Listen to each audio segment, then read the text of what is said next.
Hello, hello, hello, hello, hello. The long Hello, gone. The long hello, gone. hello. All right, who we got here? Hey, Nancy, Deffy. We got Jerry. We got John Brooks. Oh, somebody new? Have you new with us? Tell Yeah, us I where you're think so. from. Natalie's on board. Dylan's on board. Jerry, Kim. Hello, Kim Gale. Is it Kim or Kim Gale? Let me know which. I think I've done both. Vangelo. Hello, Vangelo. Um, Patty's on with us. It's 50 degrees in Eagle D. Eagle. I wonder if August gonna Idaho. be here. Eagle ID. Dumbass. Eagle Idaho. Sally's on board. Yeah, we're on board. We got a jam-packed show. We got a lot of stuff to share with you guys. Priscilla 9786. Is this the Priscilla that we know? Don't tell me it's Priscilla. No, it can't be. Can't be. We'll have to troll her off. No. So we got my name is Kim, middle name. Okay. All right, good. Thanks. Good to know. I meant to ask you last night on the radio show, but we kind of got sidetracked with the red. Lori's on board. Satnin. You guys missed a great radio show last night. Um, I'm going to do something here quick. I want to move this screen over here so I can watch it from there.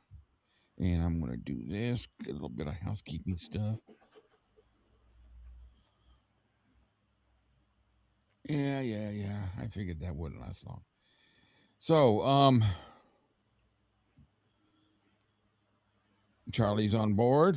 So I want to get all the hellos out here. So, got a question to ask everybody. So let me see this. Um, I'm checking something here because I believe but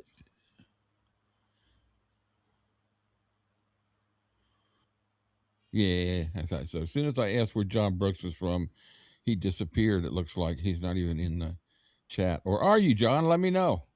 We have no trolls here, so I'm not calling you a troll yet. But anyways, so we got all right. So we got a lot of stuff for you today. We got I got some well, I don't know if we'll get to those videos, the two videos of the audience recordings today, because we got some other things to do. I got a poll for you guys to choose a video for today. Cam's got some a special treat for you guys today. I got some stories from Larry Geller, compliments of Vangelo. She shared some stuff, some things for me after she's read the book If I Can Dream. So it's really some cool stories and some things that may open up for some discussion. Um, and we got what else have I got? I've got I think that's pretty much it. We'll get to it as we go. But first of all, I want to. Nope, I don't want the slideshow. I want the videos. I think what I'm going to do is I'm going to go ahead and start off by just sharing these two. They're only 3 minutes worth of videos. Now, these are from, one is from April 1st, 1975, and both are from Vegas. Both of these are from Vegas. They are audience recordings, but they've been enhanced. They're pretty cool.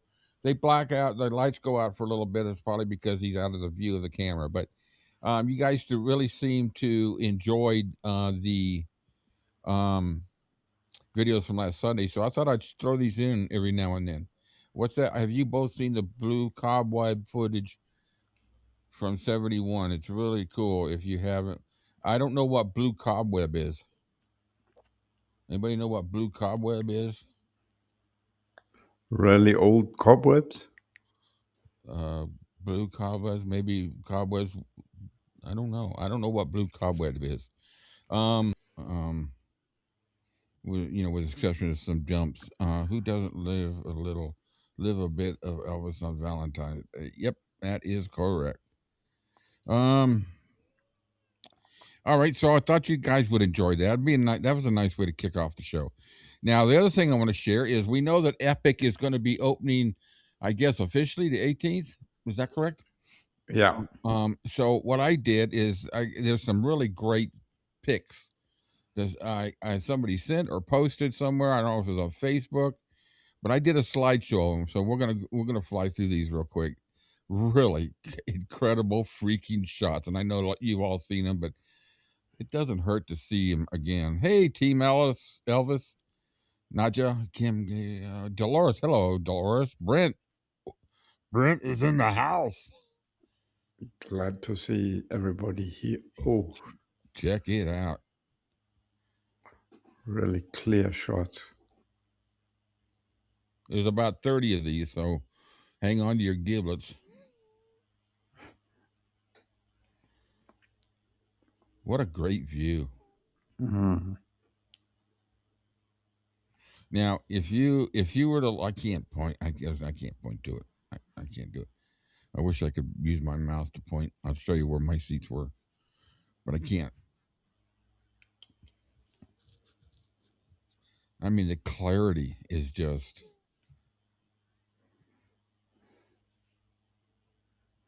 Shoot that Hollywood camera over there. Yeah, shoot that Hollywood give up. An Elvis-A-Z view. Yep. Rehearsals. Hey, you even got the cleaning crew up, the cleanup crew in the back there. Yeah. And it's quite cool to see from Ronnie's perspective, because you would think he would actually sit quite high. But Yeah, you he's. know what's cool is it's such a wide shot too. Mm. I mean, you got James there, you got Ronnie in the back, you got him, but you could see. I would imagine that's Charlie Hodges' music stand there. Mm-hmm.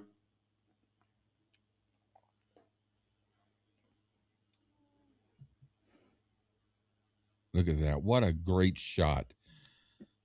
Cool action shot. John and James, and you got the backups right there behind them.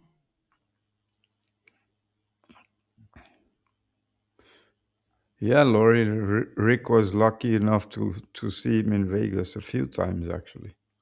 Yeah, I saw him in Vegas one time. One time. August 24th, 1972, the dinner show.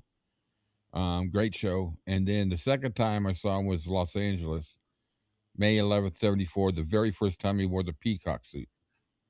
And then I saw him the last time he appeared here in Atlanta the night before the big New Year's Eve party up in Pittsburgh. At the Omni, he gave an hour and a half, almost an hour and a half show. Played such a night. Patty and I were messaging back and forth about that.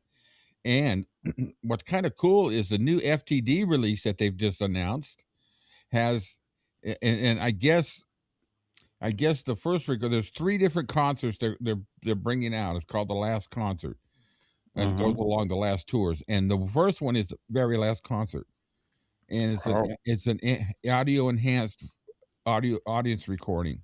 So I don't know what that's going to sound like. The second one I can't remember, but the third one is my Atlanta December 30th concert I went to. So that's a set I definitely going to have to get. And then so yeah, I'm very lucky. I'm very lucky I got to see him. You know, it just it's an experience I'll never forget.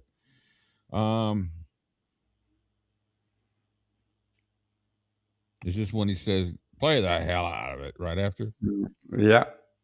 Just before. Don't be afraid to play, just Hey, play it, Play the hell out of it. There you go. I'm glad you survived last night. I think we might. I wonder how Kathleen's doing today. We had fun. That's a great. That's a great pick from on tour.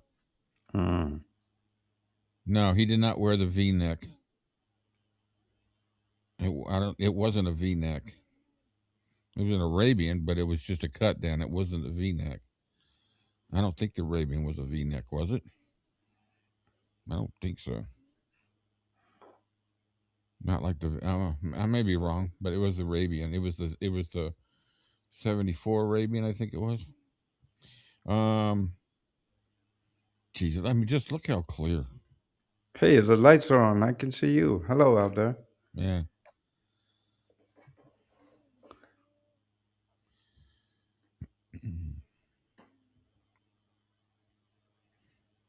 He's cocking his rifle. Shoot that Hollywood camera. Oh, happy day. Oh, this is probably Polk Southern Annie, isn't it? Yeah.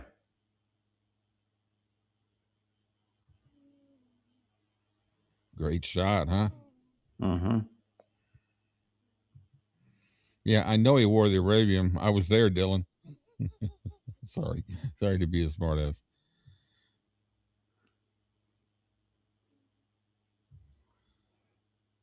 That's my screen. That's my desktop picture right now. Jeez, what an action shot. I know. He was actually quite lucky. Now you can see it's like only 1, 2, 3, 4 rows basically that he can see. The Yeah. rest is all blacked out until he puts the lights up. Too saturated, you say? Yeah, I'd say he's a little bit worn out. That's a No. great shot, right? These are great pics, man. Whoever took the screenshots, I don't know how they got the screenshots. There's Parker, there's Elvis, and there's some blonde. That Gretsch. I want that Gretsch. Oh. Uh-huh. Check that out, man. The Gretsch is the guitar I'm talking about. Great action.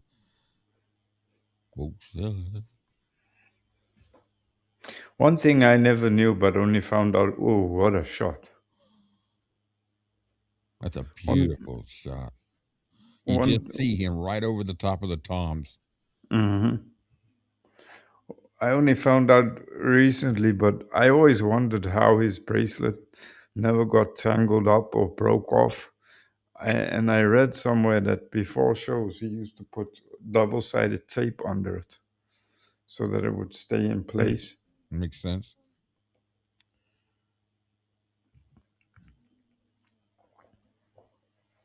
Felton behind him. Mm-hmm. Felton. You got to watch inside the studio to get that. There's Joe. There's Elvis. And there's some. I mean, look at the PBC. Some crew guy on the left there. You never saw that stuff in the. That's a great. What a freaking. That's a great desktop, too. So overall, Nadja, what would you rank it from 1 to 10, as far as let's put it this way, how would you rank it as far as the quality? Second of all, overall. Am I repeating? No. Yeah.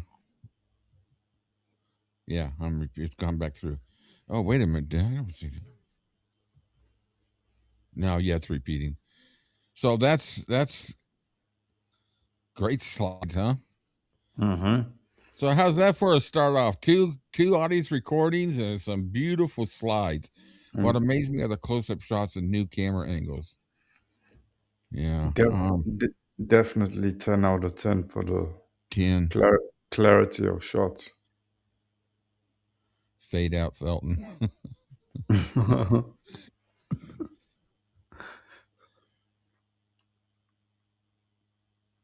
I'm sorry, guys. I'm actually coming down with something. I thought it was me laughing so much last night, but it hasn't subsided. So I apologize if I have to mute every once in a while. I don't want to cough in your ear. Don't want you to catch it. Knock the wood. All right. So now the next thing, and then we're gonna have a presentation from our buddy Cam. Are you ready, or do you want to wait till later? It's up to you. No, let's go for it. Okay, so let me do this, and if I remember what I was going to do now. Oh yeah, I think it's on the screen share. Is it? Nope, the videos. Okay, so we got 3 documentaries to choose from today. I don't have any really pictures to show them, but I'm going to explain them to you. 2 of them we've talked about before, and I'll tell you the links of each one. So today we have the spiritual side of Elvis.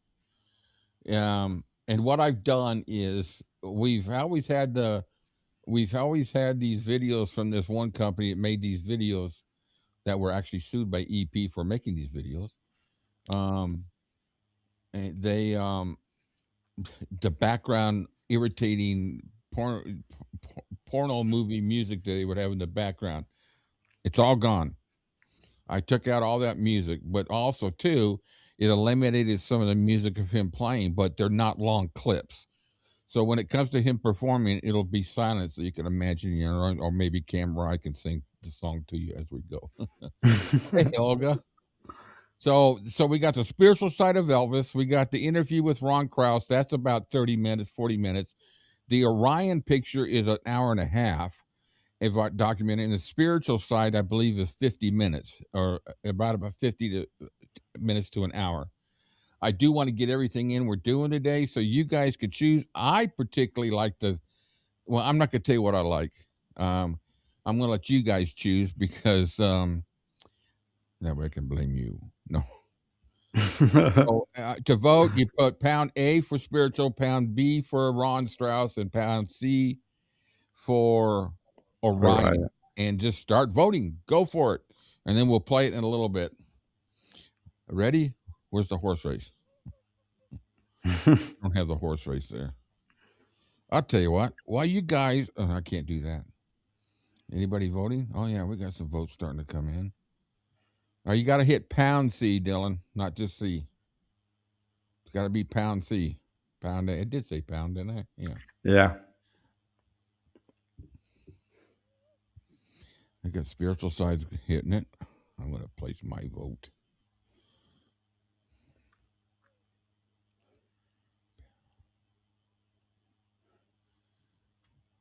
Ooh, we got a tie. Ooh, Ron Strauss and spiritual. Yeah, I kind of thought, well, Orion, I do eventually want to share. It's actually a pretty good one. Oh my God, we got spiritual Ron House neck and nose, but Orion coming around the corner, creeping up on the horse's ass. He's going to be there in just a moment. Ron Strauss is, I don't know what else. What else are you going to call it? The rear end? And Orion's got his nose in Ron Strauss's, spiritual's butt. Vangello B. Wow, look at, we're getting to Ron Strauss. Very cool. Down the hatch they come. Down the stretch they come. Down the hatch. that tells my younger days, huh? Uh-huh. Ryan is the donkey that fell at the hurdle. Orion, yeah, I think Orion has fallen off the map. Right now we got a neck and neck tie for spiritual and Ron Strauss. I think we're gonna let's give it 60 more seconds. Ooh, spiritual bumps one up, and they're off.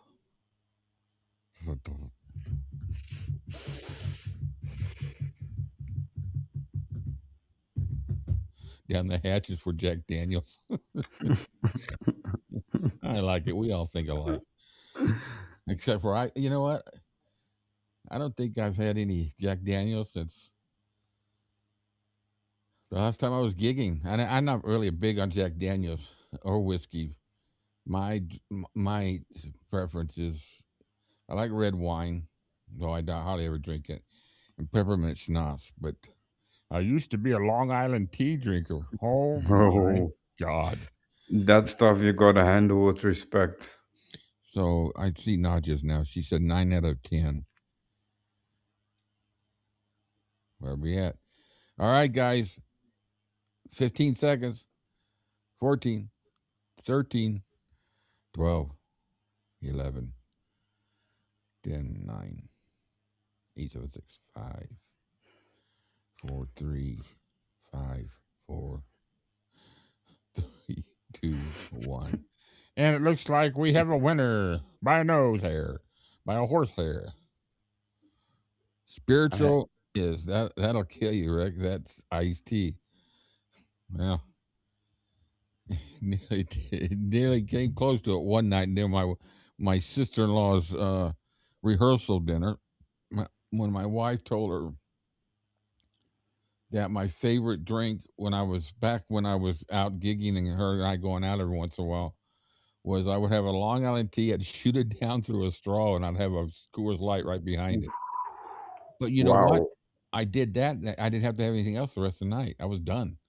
I didn't I'm pretty sure. I didn't well, I mean, I was relaxed. I got so used to it, I would never go I never went out to have a drink without having a full meal on my stomach, ever. I Mm-hmm. never did that, but what they did is my wife told them, and they didn't believe it.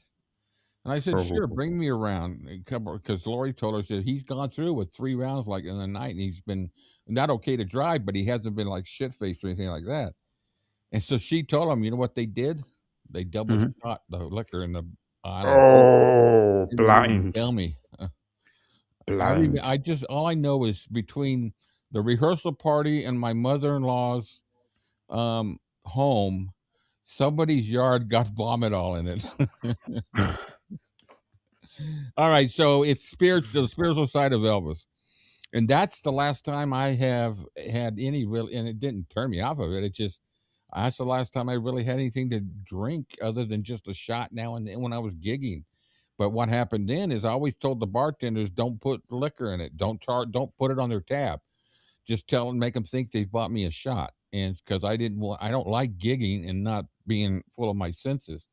Mm-hmm. I would always go in. I would have one shot of peppermint schnapps, and that's all I would drink the whole night I was gigging. Everything else was really watered drinks. All right, so we got that decided. So now I'm going to let Cam take it over here, and I'm going to just be the sound and engineer here, and you guys are going to thoroughly enjoy this. It's a little off Elvis topic, but it's not. It's within our community, and we're sharing, and we're sharing.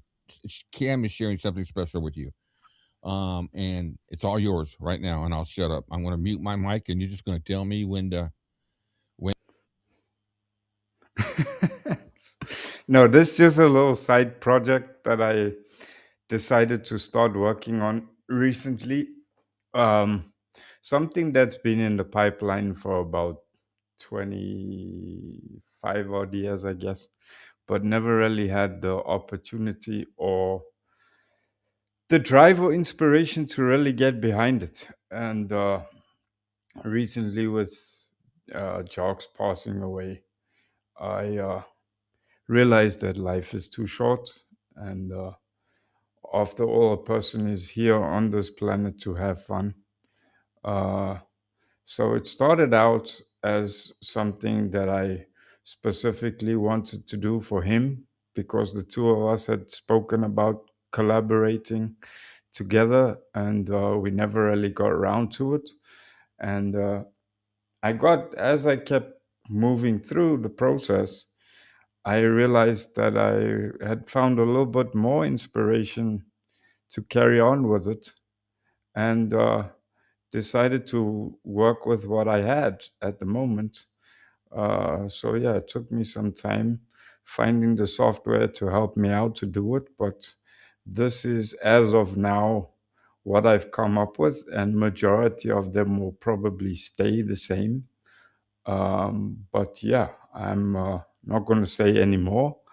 I'm going to let you guys listen, and please be free to share your thoughts, because it will obviously give me a clear indication of where to and how quickly. But yeah, enjoy.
your eyes, dream your dreams, sweep the skies. I'll be waiting here for the new sun to shine, but until then, all we have is time. Mister, please set her free. Do it for me. You have cause to pay. She doesn't even know her name. Please set her free. Take her debt from me. Can't bear to see you all cry. Just let her fly. Mister, please set her free. Do it for me. You have cause to pay. She doesn't even know her name. Please set her free. Take her debt from me. Can't bear to see you all cry. Just let her fly.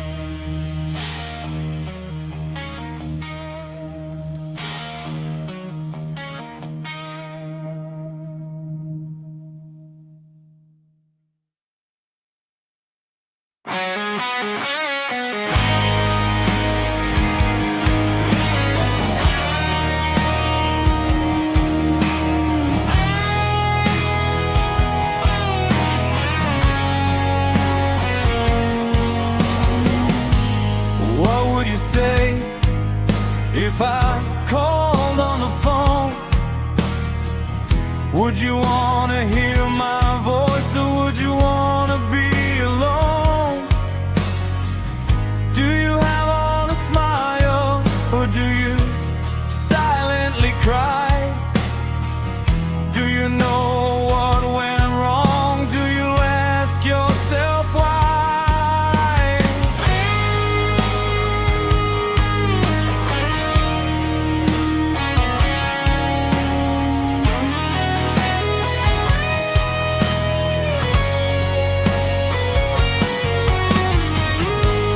What's in your head when you're alone in your bed? Anything at all? Do you remember what I said? Close your eyes tight, it will be alright. Chasing the dream, let the ego take flight. Don't ever cry alone, it will strip you to the bone. Nothing can be worse, it's like a lifelong curse. When you see your love has gone, and with no one home, then right, nothing worse than the loveless curse.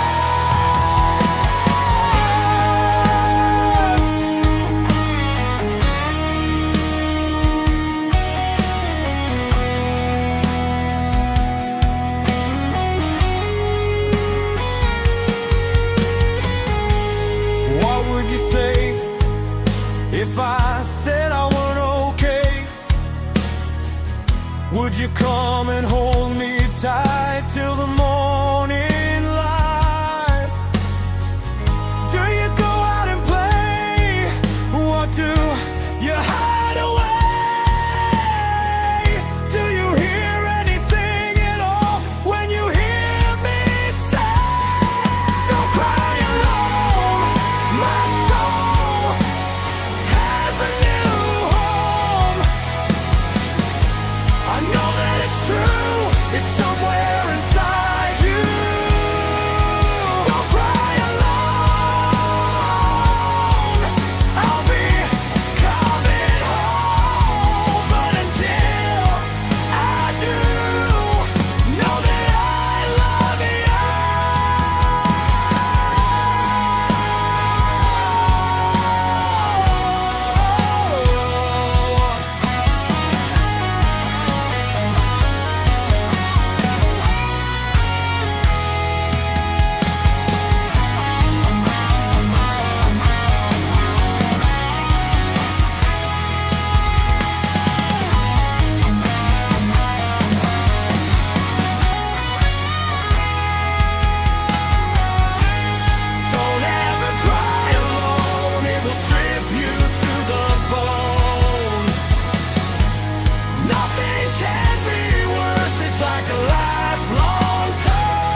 Never had the chance to tell you.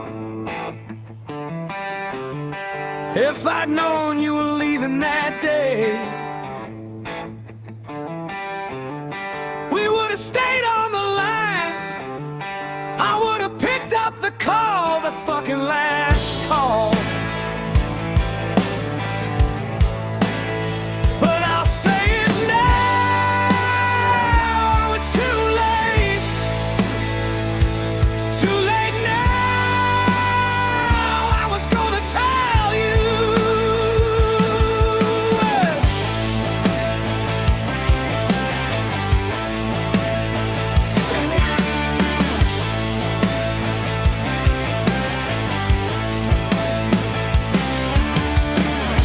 I think about it every damn day, and every time I cross the causeway. Now we never said goodbye. I would have picked up the call, our fucking last call. But I'll say it now, it's too late. Too late now, I was gonna tell you.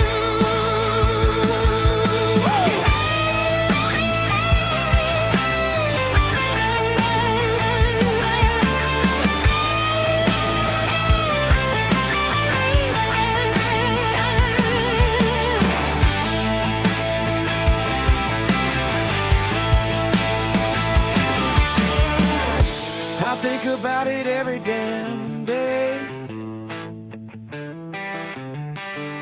and every time I cross the causeway. Now we never said goodbye. I would have picked up the call, our last call.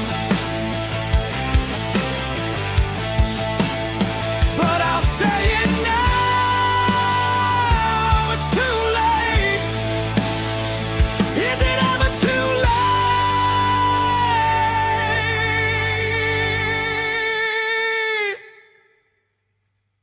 Too late to say goodbye.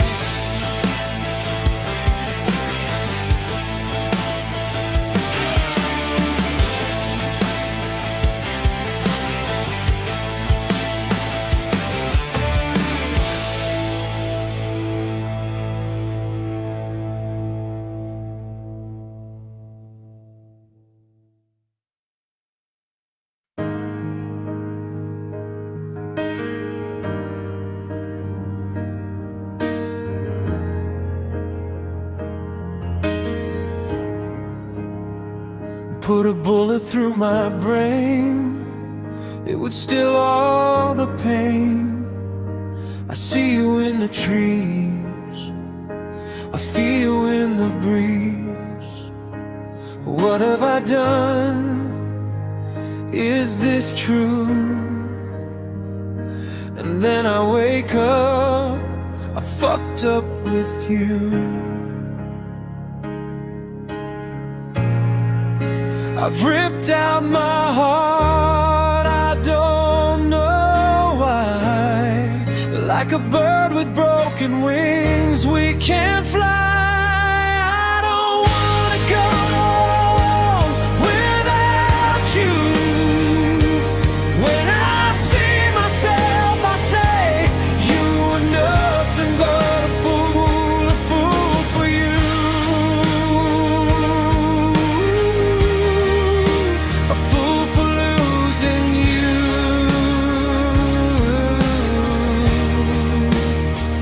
Where are you now? Where will I go? Is the sun still shining down on you? Is this the end of my show? I'll be waiting right outside by the back door. Could we start all over again with a zero score? I will hope to go on with only you. Take your time, I'm here for you.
All yours, Cam.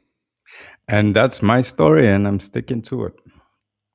Yeah, this the vocals and the arrangements is all, unfortunately at this point it's AI, but it's pretty much what I envisioned them to be originally when I wrote them.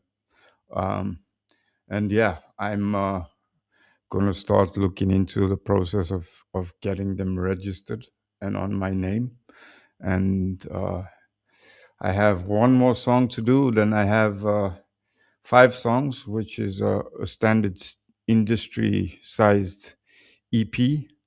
And then once that's done, I'm going to start putting them out on platforms like Spotify and those kind of places, and see what happens. Yeah, he shared these things actually with me yesterday for the first time. Secrets are better kept left unsaid until he tells me, and then I say, "Dude, why'd you keep this a secret?" No, he shared them with me because I guess he just came across the files and everything, and then of course the other one he wrote recently. And I'm blown away, you know. But it goes to show you one thing, you know, we do get criticism every once in a while in the comments, and I just delete them because they're assholes. But we get people every once in a while say we don't know anything about music. So anyway, he's actually motivated me to start doing some of my country stuff and my Elvis stuff, but that's totally separate. I'm just doing covers. I want you guys to, if you guys enjoy them and you like them, once we get things situated, share them, get them out there, help get them out there. They rock. Yeah, I'm very proud of them. Uh, Obviously, the acoustic demos sound nothing like what they sound like now, but of course, hearing them now as completed songs, my acoustic demos were pretty much close to what I envisioned them to become. So what I'm currently sitting with is exactly how I would want them to be. I would obviously just want a live band playing behind me Yeah. to do them in the exact same arrangement. There's a few little tweaks here and there, like in the middle of Too Late, in the last searing vocal, I would like to throw in a drum loop or something of that nature, but they 99.9% how I would want them to sound anyway, besides uh, anything other than having live musicians behind me. uh, that's pretty much how I want them to sound. Yeah. Well, thanks, bud. Appreciate you sharing them. Appreciate you sharing them with me. No. I'm excited for you. You know, Renee's already getting a little bit of interest peeking out there. So I have, it's this is the format for you to be able to do that now. Mm-hmm. The internet and being able to get some exposure on it. But first thing we're going to do is keep them protected on the copyrights. Sharing it right here. If anybody wanted to steal this song, they would have to show that they created it way before him, and he's got proof on metadata from when he wrote them and all that. So he's covered on that aspect. But we want, he wants to. So we're going to start working on that. Anyways, guys, thanks for taking your ear and listening to this, because that's the first time I've heard them all 4 in a row back to back, and it's a great. So it's almost a great workout video set, It's pretty much how I would want the track listing on the EP to be as well, because it's pretty widespread. It comes out the barn bashing, and then it slows down a little bit, and then it picks up again, and then it slows down to a nice end off. So I don't think I'm going to change much on the track order as it is now, but obviously as more songs get added to the project, that might change. But as of now, it's pretty much how I want to do it. And my dad is actually right behind me 110% of the way. He said I should have done this 25 years ago. He basically said to me, this, you have to carry on with this. it's what you were born to do. Yeah. So it's pretty awesome. It's pretty awesome finally having somebody within the family structure acknowledging and motivating my talent, because without that, there are plenty of good musicians out there, but if you don't have the right backing and you don't have the right encouragement, many of those gifts die and they go unheard. Wow. So it's very awesome to know that I got support. Yeah. So we'll see where it goes. And we will keep you posted. We'll keep you updated. Most definitely. All right. So now I'm going to share with you from Larry Geller's book. Vangelo's been sharing me information, and I've got some other things we're going to share over, and I think I'm going to do this in the watch party each week because it's not like a discussion of Priscilla, it's not like a discussion of Donna Pritchett or any of that stuff. This is just some topics, some sharing some stories and some thoughts about things that come out of a book. And Vangelo just finished reading Larry Geller's first book, If I Can Dream. And so she shared with me 3 stories and her thoughts about it. So I'm going to share that with you. And we could just discuss the stories. And I got one I added in there at the end, that a little short one that kind of talks about Elvis too. So it's actually pretty interesting. We make fun of Larry a lot, but with all due with which sometimes he deserves it, but some of the stories in this book are quite interesting. And so here we go. So let's see. In the bold is the comments from Vangelo, and I'll throw in my comments. You guys comment in here too what you think. If I Could Dream I read it years ago and I got to read it again. I kind of perused through it a little bit, did a search on certain things within what she talked about so that I can add some comments. So this is the book. Let me do this. I gotta get that over here. I'm gonna lock that down. Okay. So bold is what is Vangelo's comments, and then we'll go from there. Larry openly talks about Parker and that Parker didn't like Larry's influences over Elvis. So this is from pages 144 to 145. Larry said he was out one evening when an acquaintance of Parker's approached him to have dinner with him that night. He said he went to dinner sharing a table with his man, who he does not name, in the man's group. He said after about an hour, he sensed something peculiar about the man. Larry said to the man, "Boy," admiringly, "you must be on some kind of diet." Larry responded, "Well, I try to eat right." The man asked, "Do you work out?"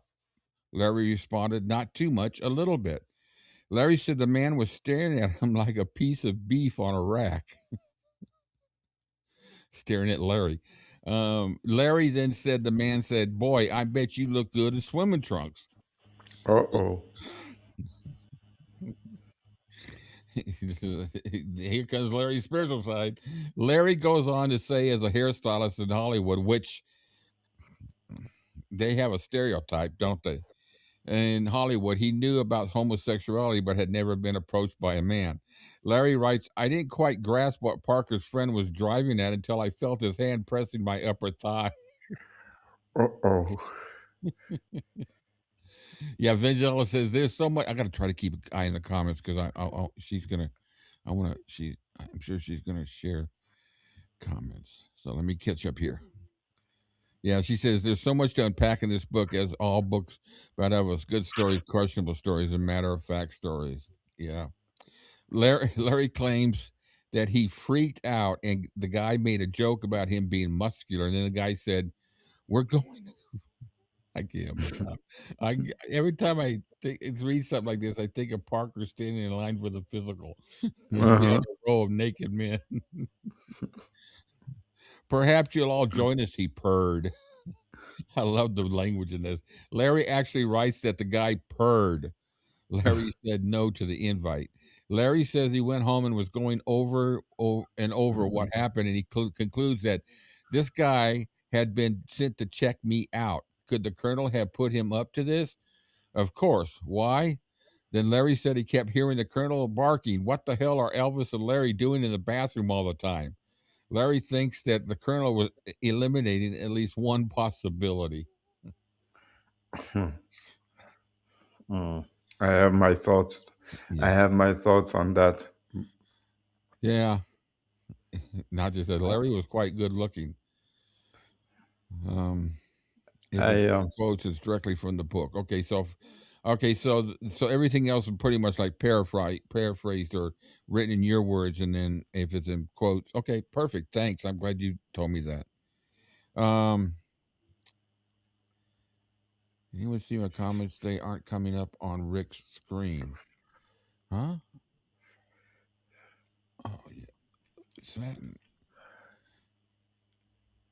Can anyone see? Well, I guess we can see that one. I just posted. Let me see. Let me lower this down a little bit. Maybe the type's too small.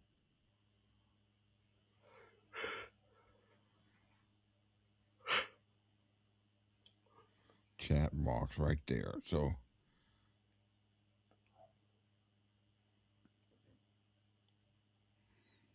okay, I got that. Some of my comments. Type something against that, and then let's see if it pops up. She did. Oh no, that was her. Yeah, put something else in there. Let's make sure it's popping up. It's showing up in my comment thing on the left, which is the same thing that should be posting up on here. So just put a yay, nay, or whatever you want to put. So there we go. Help. you got it, Satin. Can you see it now? Can you hear me now?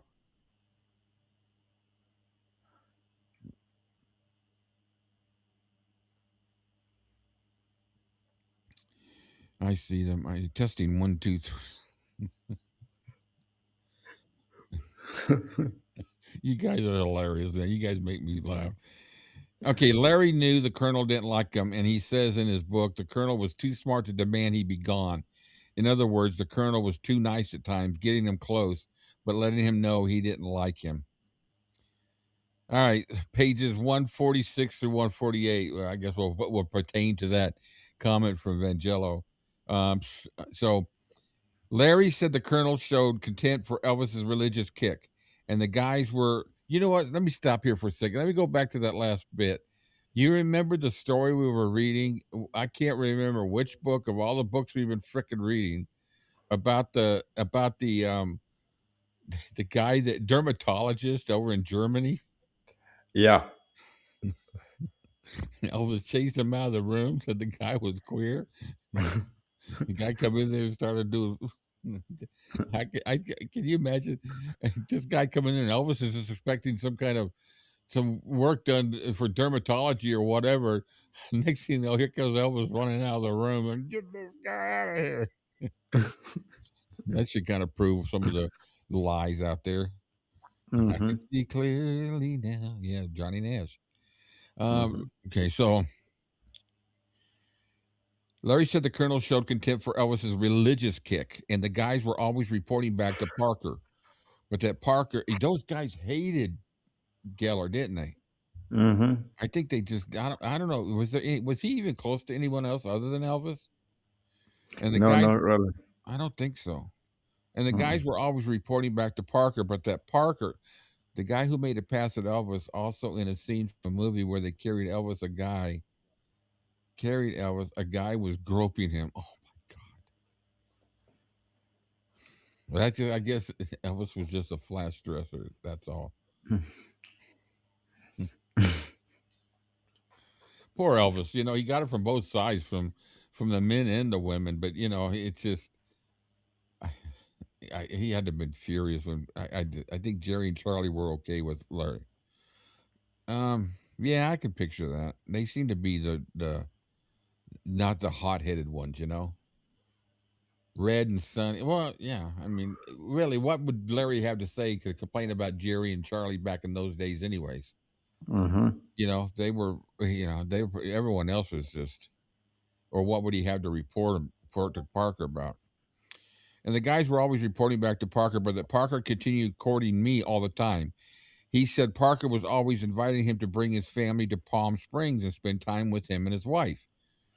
Larry says he always politely declined, but then Parker's request took on a new urgency, and something about his manner suggested that it would be best if I accepted.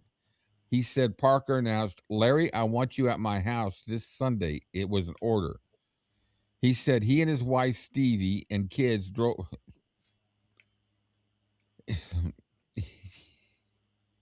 Sorry, I thought I was going to sneeze there for a second. He said he and his wife, Stevie, and kids drove down for the day. Parker refused to give me his address and instead directed me to a payphone on a main street near his house. I was to call him from there and he'd give me the instructions. Sounds like some kind of covert operation here. And like, this just blows my mind, the call of the colonels. Like, if someone were to tell me in that tone of voice, I want you at my house on X dates, I would say, okay, well, good luck to you. It's still my decision at the end of the day. You're not going to speak to me like that. Oh, so he says Vangelos says that Larry he said that, is that correct that you said that those two were fine with him? Or did I miss that? Let me get back to her. Larry said them in his book. The mafia guys didn't like Larry. Yeah. John Brooks. Hey, everyone. I hope everyone's having a great Elvis Saturday. Thank you, sir. He said his family swam in the pool and his wife chatted with the colonel's wife, Marie Parker, who Larry describes as being a little addled, though it may be that she was just shy. Didn't she have an illness? Yeah, eventually, yeah. He said the entire time Parker, I found that odd about the address. I don't think he's exaggerating about the colonel. I'm surprised. That doesn't surprise me about Larry. He said the entire time Parker watched her every move. Stevie, Larry's wife, and I both noticed that whenever I met Parker's gaze, he'd avert his eyes. He knew of Elvis's threats to join a monastery, and he seemed to be checking me for powers, perhaps out of fear that I'd turn them on to him next. Turn them on him next. Larry goes on to say, it sounds almost funny, but Parker took it all very seriously. Threats to join a monastery, and he seemed to be checking me for powers. That's funny. He's just a crazy guy. I don't. The colonel was just a whack job, in my opinion. Yeah. I mean, that he even thought he had the audacity or the importance to dictate Elvis's life to that level, I would have told him where the hell to get off. Well, this is my opinion about overall about Parker, and this is just my hold on a second. Let's get this done. This is all for entertainment purposes only. Our comments are our opinions only. We make no claims as to fact, and the viewer should make their own opinions. So, my opinion about Parker is that deep down inside, he was a very insecure person. Mm-hmm. And I think that his bravado was to mask all that. And I've known people like that before, that he, I just think he was insecure, especially I don't know if I could say that about his entire persona. I think he was very insecure about his relationship with Elvis. That he knew that any time that the biggest entertainer in the world, and in the 60s the biggest movie star in the world, in the 50s the biggest breakout person in the world, he was afraid he was going to lose him. And he knew that if the right person bent Elvis's ear to say, hey, listen, enough is enough. You've given him all your loyalty for 20 freaking years, 15 freaking years. It's time to move on if you want to do other things, because this man's not going to, there was going to come, I think there had to be someone somewhere along the way that was going to bend his ear to that point. And Parker knew that person could very well come along any day. And I think he evaluated every person that came in there, especially Larry Geller, because he Mm. knew about Elvis. There's the mixed. Now, everybody else in the Memphis Mafia, they weren't the religious, you know, religious type of people. They weren't the spiritual side of people. Technically, yeah, I'm not talking like J.D. Sumner and them, but I'm, as a whole, here's Larry Geller, who's got the spiritual side, who, all into that, and that's Elvis's persona. That's just my opinion, Mm. because he had done the same thing to Elvis. He knew it could be, yeah, exactly right, Priscilla. You're exactly right. Let me catch up here. Lying Dutchman. Yes. Well, it would have done Elvis good to spend a couple of months in a Buddhist monastery. I don't know how to take that one, but it probably could. Well, that's that. There we go. There's something that I always thought of is Parker had those eyes in the back of his head. He didn't trust. I mean, that's why.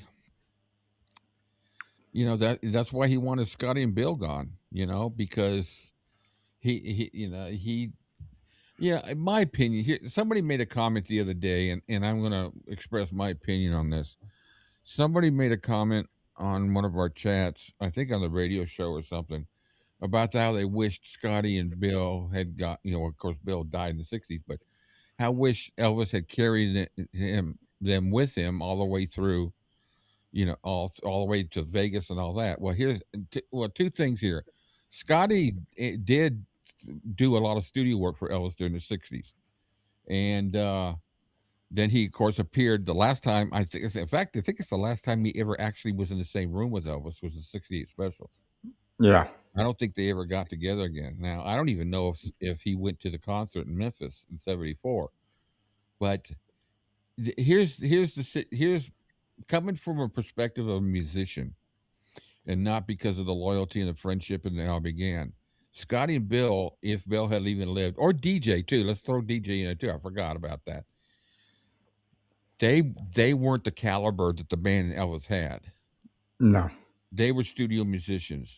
They were good studio musicians, but they could have never done Scotty. Vegas Never met. performances? No.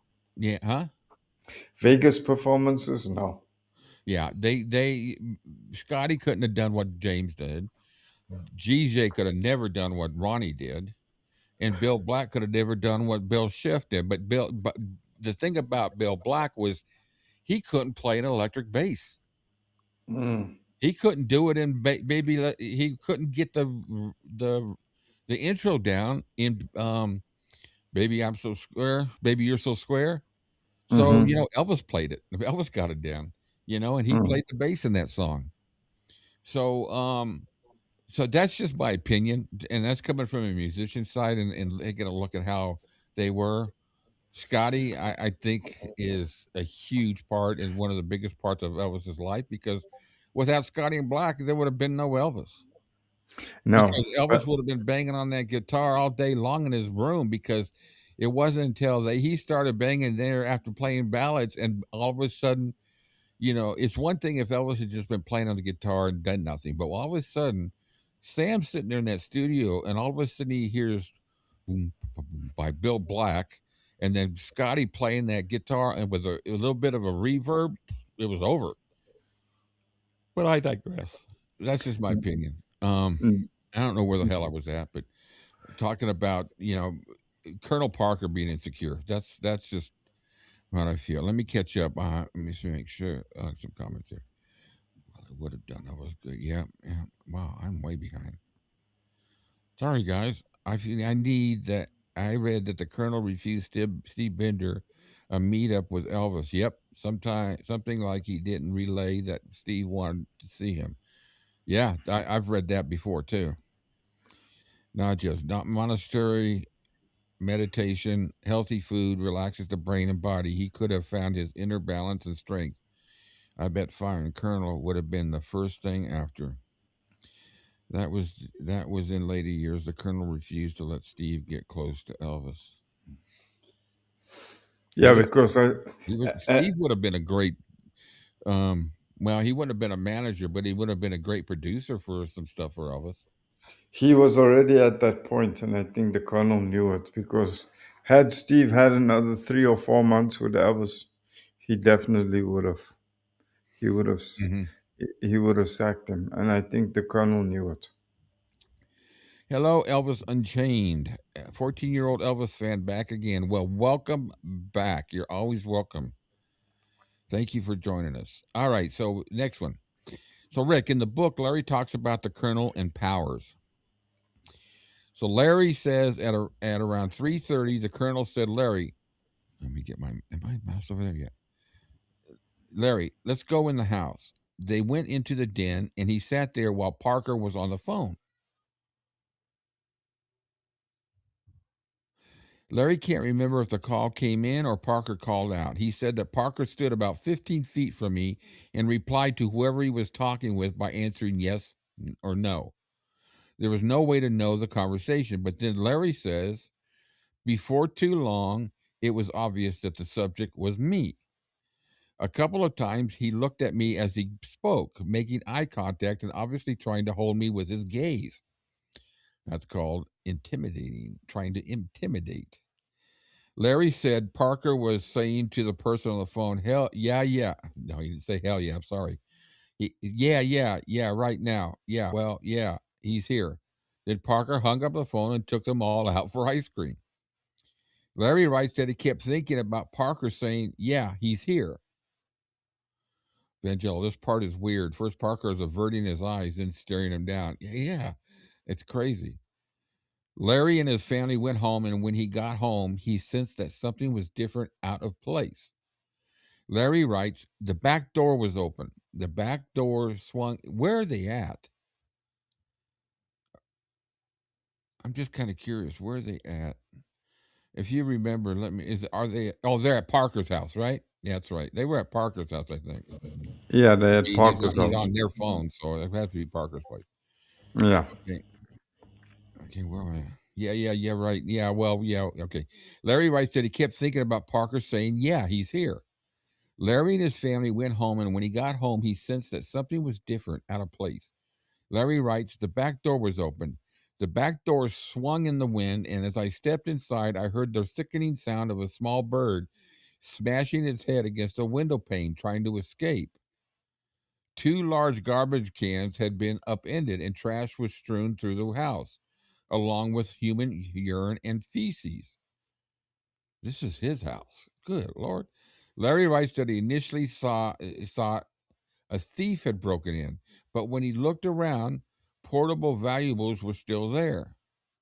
Only a reel-to-reel tape deck with tapes. Sister Dea Mata, the woman at the Self-Realization Center who took over for Uganda, had given Larry, and his palm prints and numerological and astrological charts on Elvis were missing. Larry said the clothes in the closet and drawers were ransacked, and his and Stevie's clothes were all taken. Larry writes that he believes this was not a dumb thief, but a professional intimidation job, and all he could think of was Parker. Larry says he cannot remember whether or not they called the police. He said he told his wife, let's go over to Elvis's house now. Hello, Eric. Welcome. Glad you can join us. Larry said when they got to Elvis's house that he, Elvis, didn't seem surprised to see us. He told Elvis he wanted to talk to him, and he told Elvis everything from Parker's insistence they go to the house that day and when they found and what they found when they got home, Larry said. Yeah, you know what? I thought that too, Vangelo. I meant to say something. I got sidetracked. How do you not remember an incident like that you didn't call the police? I don't get that.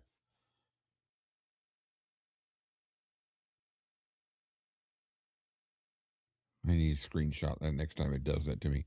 Yeah, I don't know. What do you think, Cam? I mean, wouldn't you remember if you called the police? Yeah, for sure. You would definitely remember if you called the police or not. Elvis listened and then looked down at the floor. Our eyes met and he looked away. He knew that I knew that he knew exactly what had gone on. Shaking his head, Elvis, kept repeating, damn, damn. Larry said Elvis stared him straight in the eye, his way of telling Larry what he couldn't articulate. Vangello, I had a hard time believing this story. Well, the fact that he says he didn't remember whether to call the police kind of tells me something there, first of all. Larry said that Elvis said, Lawrence, it's a dangerous fucking world, he said. Elvis got quiet and then said, hey, I'm sorry. I guess we've got to be smart. Let's keep this to ourselves and just bear it. Elvis then got Larry and his family a room in Beverly Hills, paying for it.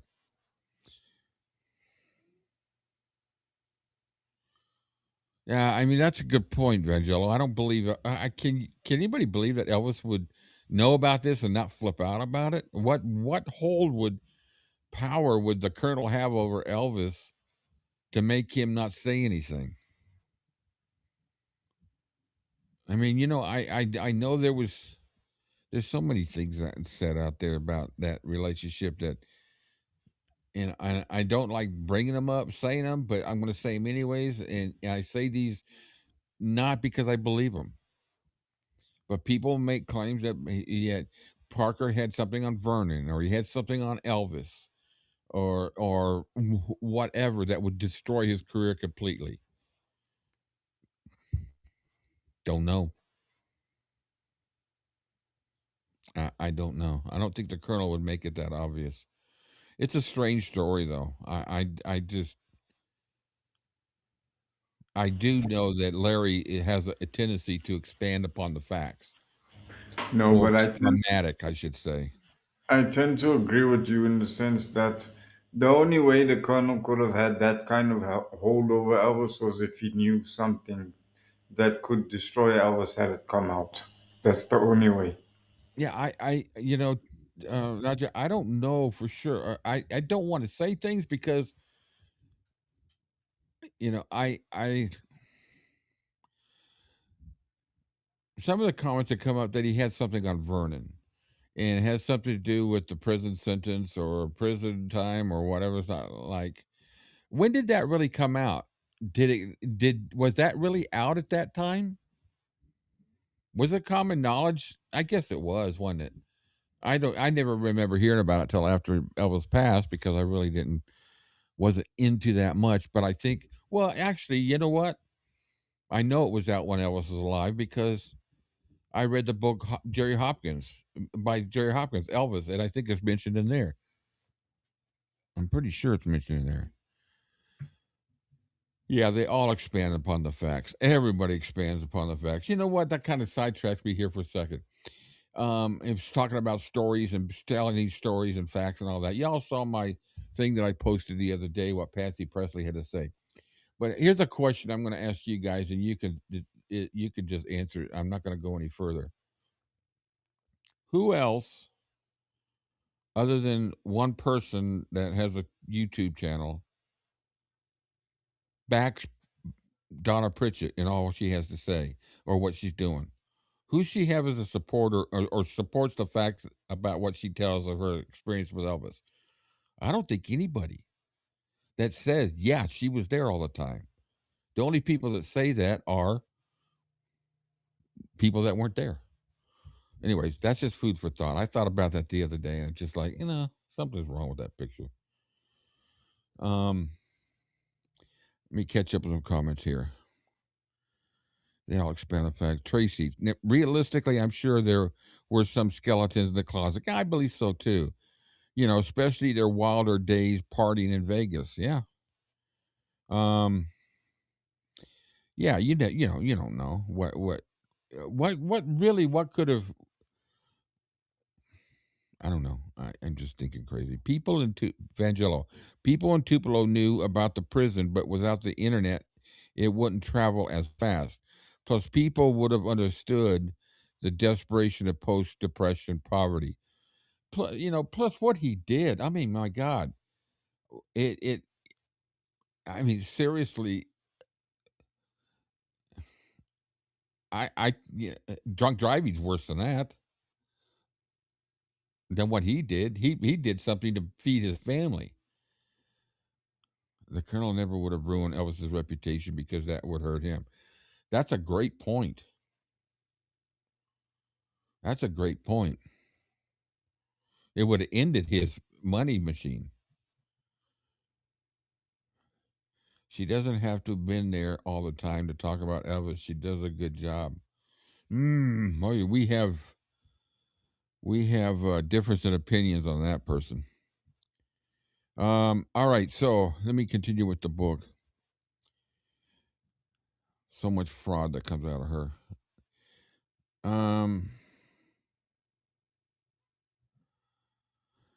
I'm sorry, I guess okay. He said Elvis also added cryptically, the whole thing stinks, only we know there's more to this than meets the eye. Okay, so Vangello quotes, it says, between you and me, I do not believe this story. Not that it's impossible, but it's the way Larry tells the story. Plus, it was in the comments. I hope I didn't. Elvis would never have allowed that, and I don't think the Colonel would waste his time doing something that sleazy. Yeah, I'm not an expert on the Colonel, but it's almost beneath his stature. Also, they didn't call the police immediately. His first reaction was to go to see Elvis.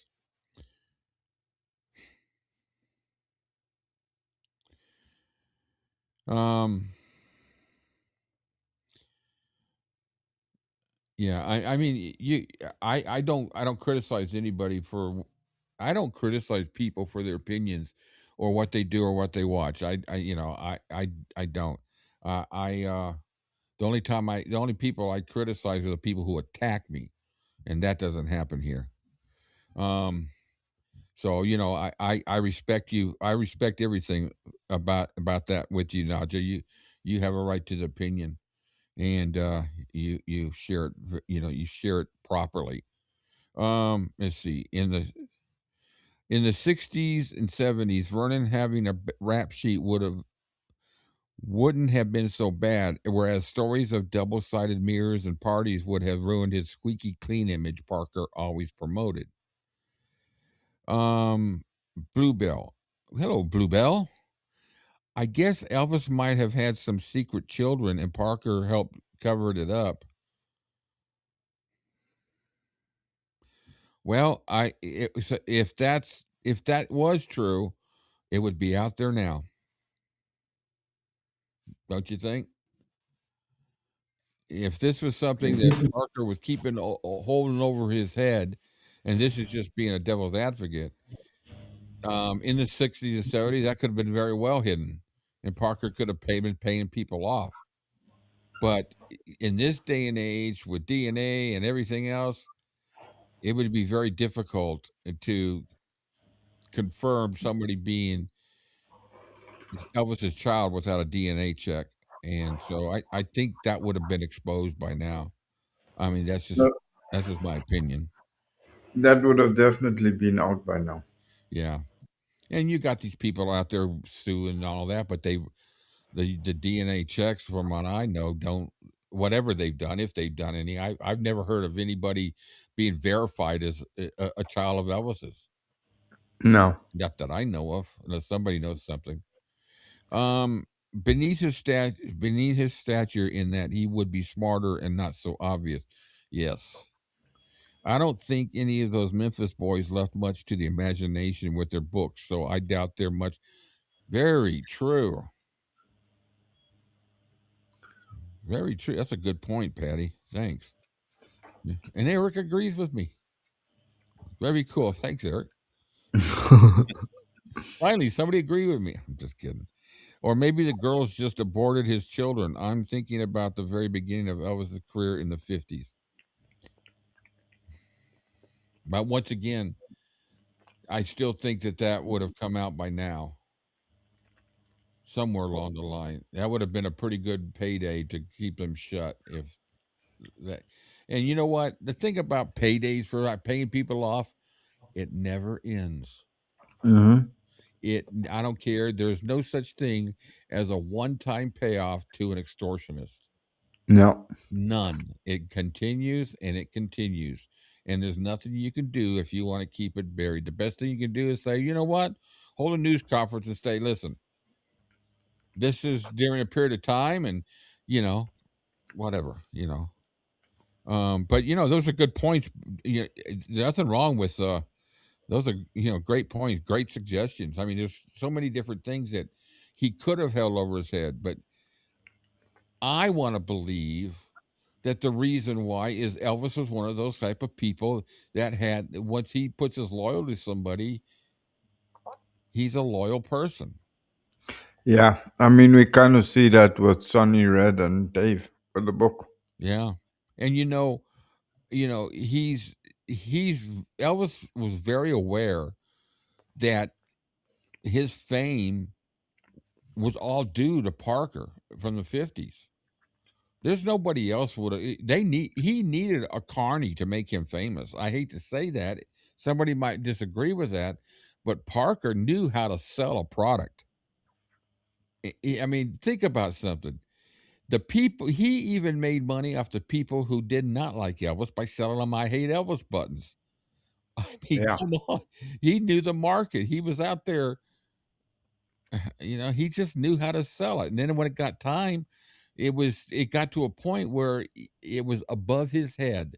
And that, my opinion, is that above his head ended in 1961 when they did the Arizona benefit concert, and they did Blue Hawaii, and they did GI Blues and Flaming Star. And from that point forward, the movie contracts, even though we still had good money movies, Wild in the Country, Tickle, Follow That Dream, they were all good movies. To me, they were all good movies. But he still was the highest paid. He signed those, but he didn't know what to do after that. Kyle's gonna have to check out the rerun Hey, unless we got home from church. do it again tomorrow. I Yeah, don't know, guys. Would you guys want to hear the songs again tomorrow for those people that are not here that came in late? I don't mind. I've been listening to my songs on repeat for the last 36 hours. I can't get tired of them, so yeah, I'm we'll okay. put them in the show. I'm okay with it. If Rick's okay with it, if you guys Hey, want to hear it, our show, we, dude. You're 50%. No, you're we 49. I'm 51%. yeah, you 51 because No, I'm just kidding. No.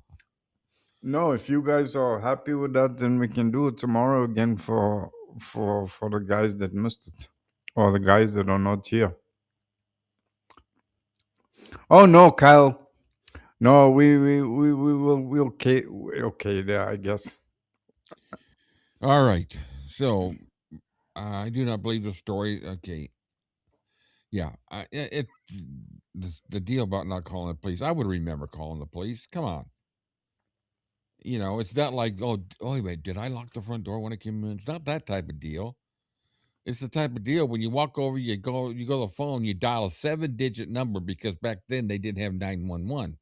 Yeah.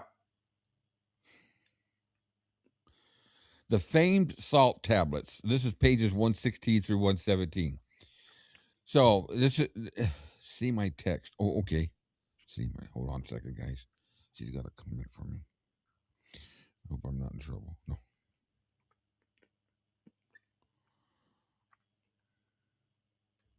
Oh, okay. All right. I'll be careful. Careful. She just wanted to share something with me, make sure that I knew about it. Where we at? So okay, so in the bold is from Vangelo's comment. Rick, you may recall that someone in the YouTube community got bent out of shape over Elvis is the man. David talking about Elvis taking salt tablets to sweat. David responded, he read it in Careless Love. David did not make up the story. It's a story told in Careless Love, and Quranic credits Larry Geller. I heard the story too. I'm not a big fan of David Elvis is the man, but he does have some stuff out there times that are interesting and enticing, and kind of gives me a food for thought for projects. So I do watch his stuff now and then. Although I disagree with some of the things he's done.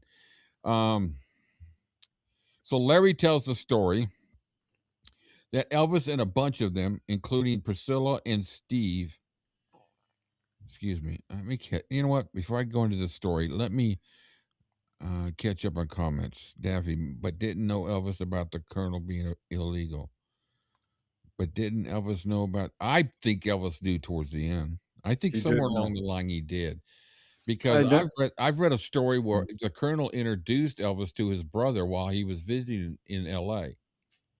and brought him to a movie set. I think personally, Elvis was one of the very first people to know. He just kept it quiet. Yeah. See, there was a double thing. If Colonel had something on him, Elvis had something on him. Uh huh. I don't believe Colonel had anything over Elvis. I think I don't i- either. if if we're really honest, I think Elvis had a lot more shit on the Colonel. Because Elvis could have had people investigating things for him without anybody knowing. Yeah, I agree. Let's see. I mean, he walked into the White House and did shopping in the president's drawer. Who else in the world could have walked in there with a gun? Even though they did confiscate it, he still presented it to the president.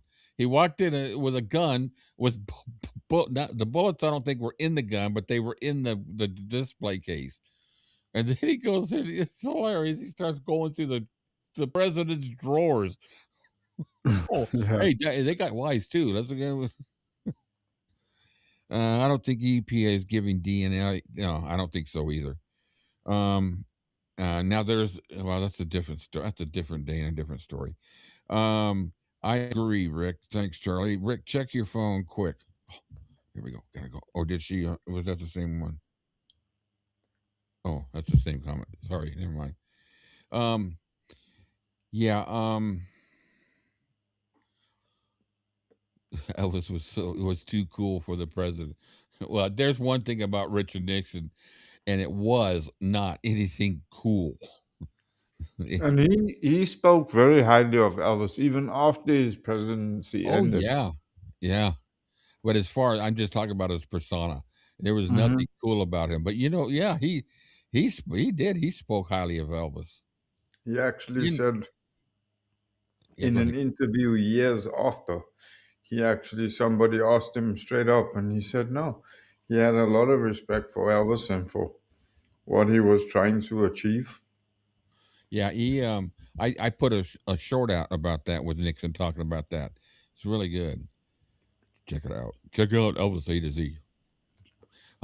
Charlie. Wow, look how far back. I'm just reaching Kyle's comment.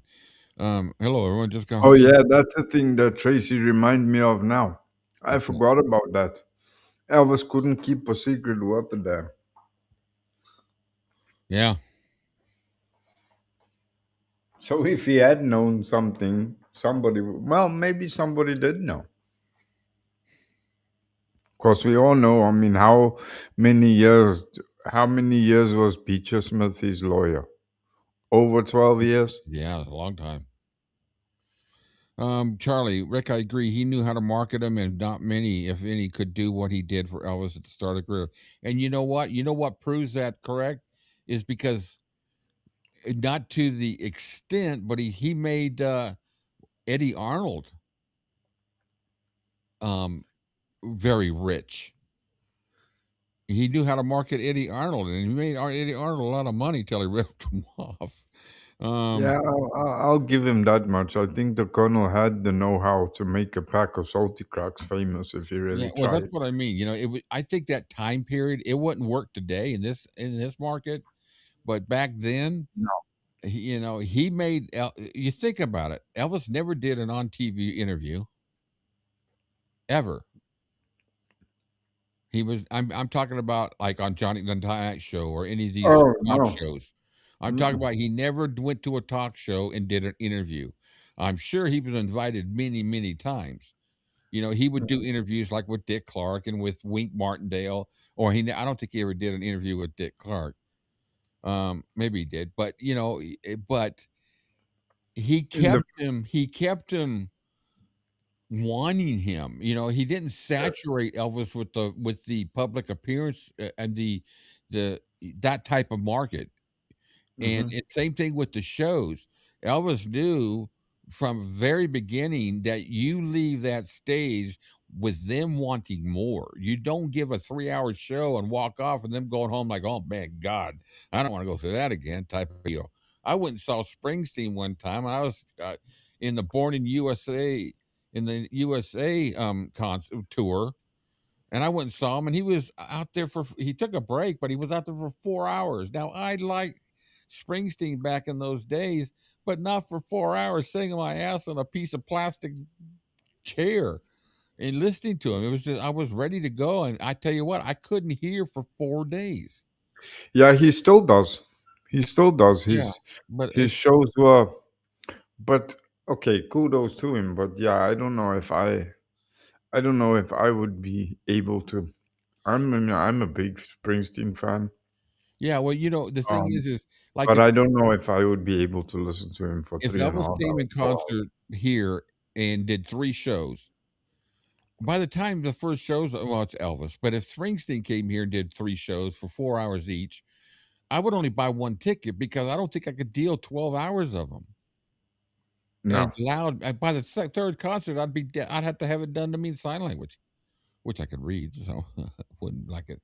I agree, Vangello. I agree. Elvis would be loyal, and also we may never really know the private discussions, agreements between. That's true, with the exception of a few things, they backed each other. I agree with that, Rick. He did need Parker, and hey Kyle, hi Kyle. Hi Kyle again. I can watch the. Thank you, Kyle, for doing the marketing in the background while we ramble. Much appreciated. Yeah, I knew we kept you on board here for some reason. You're picking up my saying. That's all right. You can have it. I'm trying to keep up with people's comments more often because they just fly. Parker was a great salesman, but detrimental for artistic. Perfect sentence. Elvis could have done much better songs without Colonel's involvement. Yeah. The movies. The movies. Parker had so much involvement with those songs. We know what he wound up singing on some of them, but but it also lessened the studio product outside the movies, which we know were awesome products. And Parker didn't have any say so in the choice of their songs. All he had to say so was in publishing. Right. Sure would love to hear them again. Okay, Kim says she'd like to hear it again. So that's how far back I am. Holy crap. Rick, see Okay, so then I guess you gotta queue them up for tomorrow's show again. Then I agree, Rick. I already queued up. I agree. Parker had many contacts in RCA in the burgeoning new television world. That's right. It was a done deal with RCA. Atlantic Records wanted Elvis too, and that's where the whole thing with Quincy Jones came in, because Quincy was pissed that Elvis didn't go to Atlantic because Atlantic was in deep shit. So was RCA. Yes, but you see, it just goes to show how he knew the industry, because in the 50s, TV was new. And at that point in time, and I think it's predominantly because of the contacts that Colonel had at RCA, that they were able to preempt the marketing power of television.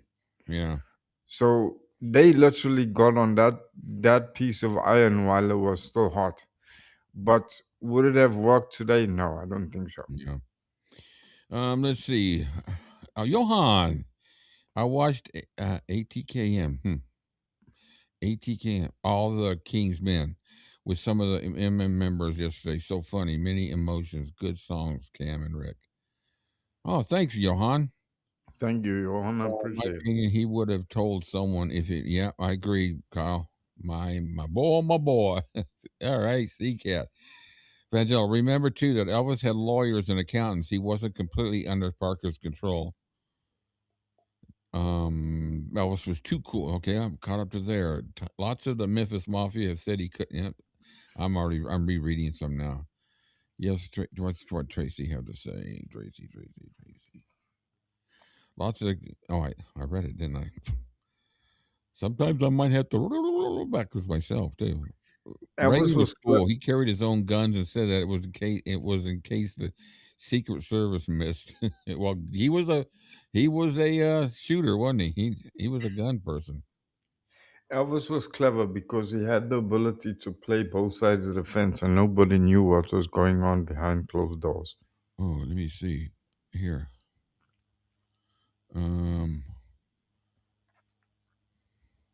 I will. Let's see if I can share this. I'll share this right when we get to the end of the what we're doing, because we're pretty much 2/3 of the way through.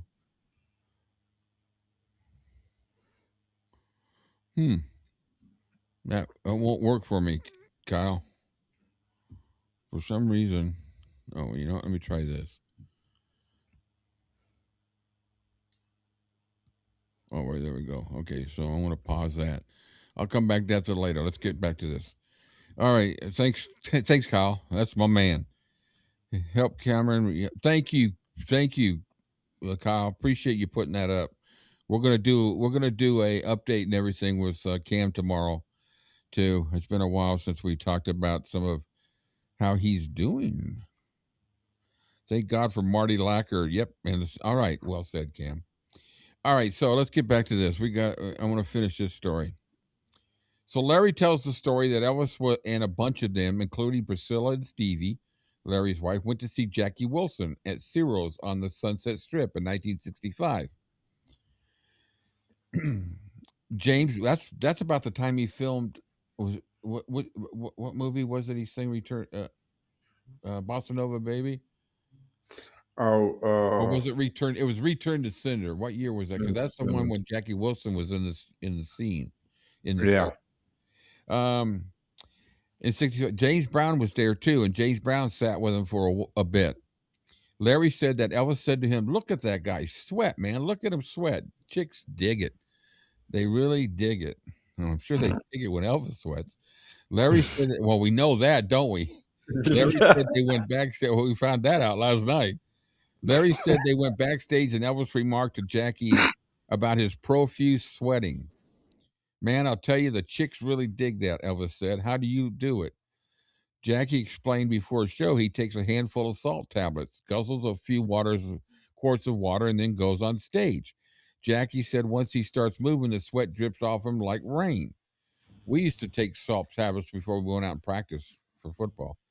Larry writes, so that way we sweated out that instead of. Larry writes, soon Elvis started incorporating this trick into his weight loss regimen. It was dangerous. It depleted potassium and overtaxed the heart, but it produced one of Elvis's favorite things, an instant result with minimal effort. The thing about taking the salt tablets is, first of all, you need to be under the care of a doctor when you do it on a physical type of situation like football or like Elvis was doing. Because what they would do is you would get a prescription or something to supplement the potassium so you're not depleted of that. And usually potassium is, I've had that problem. I had a really low potassium one time, and they did it by IV. And I don't know if there's any other way to take it. And somebody out there can tell me. Charlie's here. Charlie's on the board. He could tell me. Potassium? Yeah, you can take potassium pills, but they don't. Or you can eat a shitload of bananas, one or the other, or potatoes. Because Chalk was on potassium pills, but his potassium levels just never came right. But yeah, you speaking of it now, I think, barring the fact that his kidneys were screwed, Well, mine were so dangerously low when I was in the hospital when I had my ablation, that they did it by IV. I'm going to tell you something. You don't want to have IV potassium. It feels like they're putting fire in you. Oh, okay. Maybe they did. Maybe he did at some point. Maybe he did at some point have while he was still in the hospital when he had the pneumonia. Maybe that's why he opted not to. To go for the IV route. They came in and they started within 15 minutes. I was on fire, and I yanked it out. I said, "No, you got to do something else." They said, "Well, we got to get your potassium level up." I said, "Bring me a bunch of bananas, potatoes, or whatever." They said, "That's not quick enough." And the nurses just kind of looked at me. They started laughing. That ain't gonna work. And I said, "Well, what's gonna happen if I don't?" They said, "You're going to die." And I said, "Call my wife. Tell her to call the local funeral home because I'm coming home." I did not want to be burning again like that. Anyways, let's get back to the real story. Um, so she so Vangello looked it up on salt tablets of sweating. There is too much information, but I think it's not taken to increase sweating, but to minimize loss of sodium through excessive sweating. That's kind of it kind of rolls up into potassium too low can cause a lot of heart rhythm issues. Yeah. Hmm. He was just you can get potassium by IV if it's low enough. But boy, it burns. Um Now they did have us take um salt tablets for that purpose, so that we would have a less a likelihood of losing sodium, but we also had the whole potassium. Salt tablets isn't just taking a vitamin C. You could if you eat lots of banana. what what Why am I not surprised that that came from Kyle? Hey, nerd, bring me another bucket of banana pudding, please. Just bring the whole bucket. Bring the whole tree, banana tree. That's freaking hilarious. Okay, all right. I do not personally believe the story for the following reasons. I can't imagine Elvis assuming that chicks dig the sweating. Where would he get that? I can't imagine that women were jumping up and down for Jackie Wilson saying "sweat, baby, sweat." I, I, I, I, I might. I think I differ a little bit on that, and I do that because you tune into our radio show on Friday night, and you'll find out that sweating seems to be a little bit of enticement when it's a hot, sweaty body in a leather suit. I'm telling you, because we had some really interesting conversations. We even had some things that somebody had to Google to find out what it was. Fortunately, fortunately, that's not out there. Well, I did record the show, but anyway, if you want to find out, join us next Friday. We had fun last night, though. Yeah, Vangello now says, "Oh, I've got to join that show." Oh, Kyle, oh goodness, I missed it. Oh, you did miss it. Let me tell you, I got to laughing so hard off the new Susie promo that Yeah, you had to give it over I like had, 90 I had to hand seconds. it over to Kyle Cam to keep talking because I couldn't talk anymore. I had, I had, literally, I had tears rolling around my eyes. I literally had snot coming out of my nose. So I had to take off the video and everything else and clean myself up. And now I've been hacking ever since yesterday. That's Yeah, the fun of Blue Moon Radio on Friday nights from 9 to 12 with Cam. Rick had to tell me of my guys. He Yeah, literally told me. He said you had to take over this 90 seconds because I literally my eyes are so teared up from Cam, laughing I can't see straight. yeah, look at Kathleen's mark. Oh my God, let's not talk about what was said last night. All right, it's What what I happens? say? My What sentence happens is on Blue Moon what happens Radio? on Blue Moon Radio stays on Blue Moon Radio. I've Uh-huh. although the chat is still in there on Discord, but it's only among those who are part of Discord. All of a sudden, I'm gonna get requests. I want to get requests now to join Discord. But Rick, it was so much fun. You know what? You guys just don't know what you're missing when on Friday nights. We have a blast. It's not tame, Kim. but we do get very edgy sometimes, and it's a midnight. It's basically a midnight show for a lot of people. So there is a little bit of. I would not have my 12-year-old kid listening to this. So, Well, not but unless you pet his grandson. It's like, oh my God, grandma. let him join. I'll kick him out laughing my. Do you see what Kim says? Vangello says I'm scared of the Friday crew. Kim's like, can we have another radio show tonight? LOL.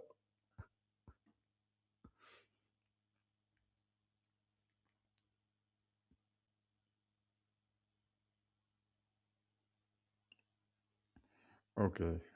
No sound. Oh fuck. We could do about an Very. hour show. Yeah, I don't mind. Yeah, we'll do. Yeah, maybe we'll do it. Maybe we'll just have fun. Let's Yeah, have fun. Let's just get on there and have fun. We're through here. We do a show at 9 o'clock or 10 o'clock. 9 o'clock. Let's do a 9 o'clock show for about an hour. Make some requests and we'll play a few of our visitors for a Saturday night show.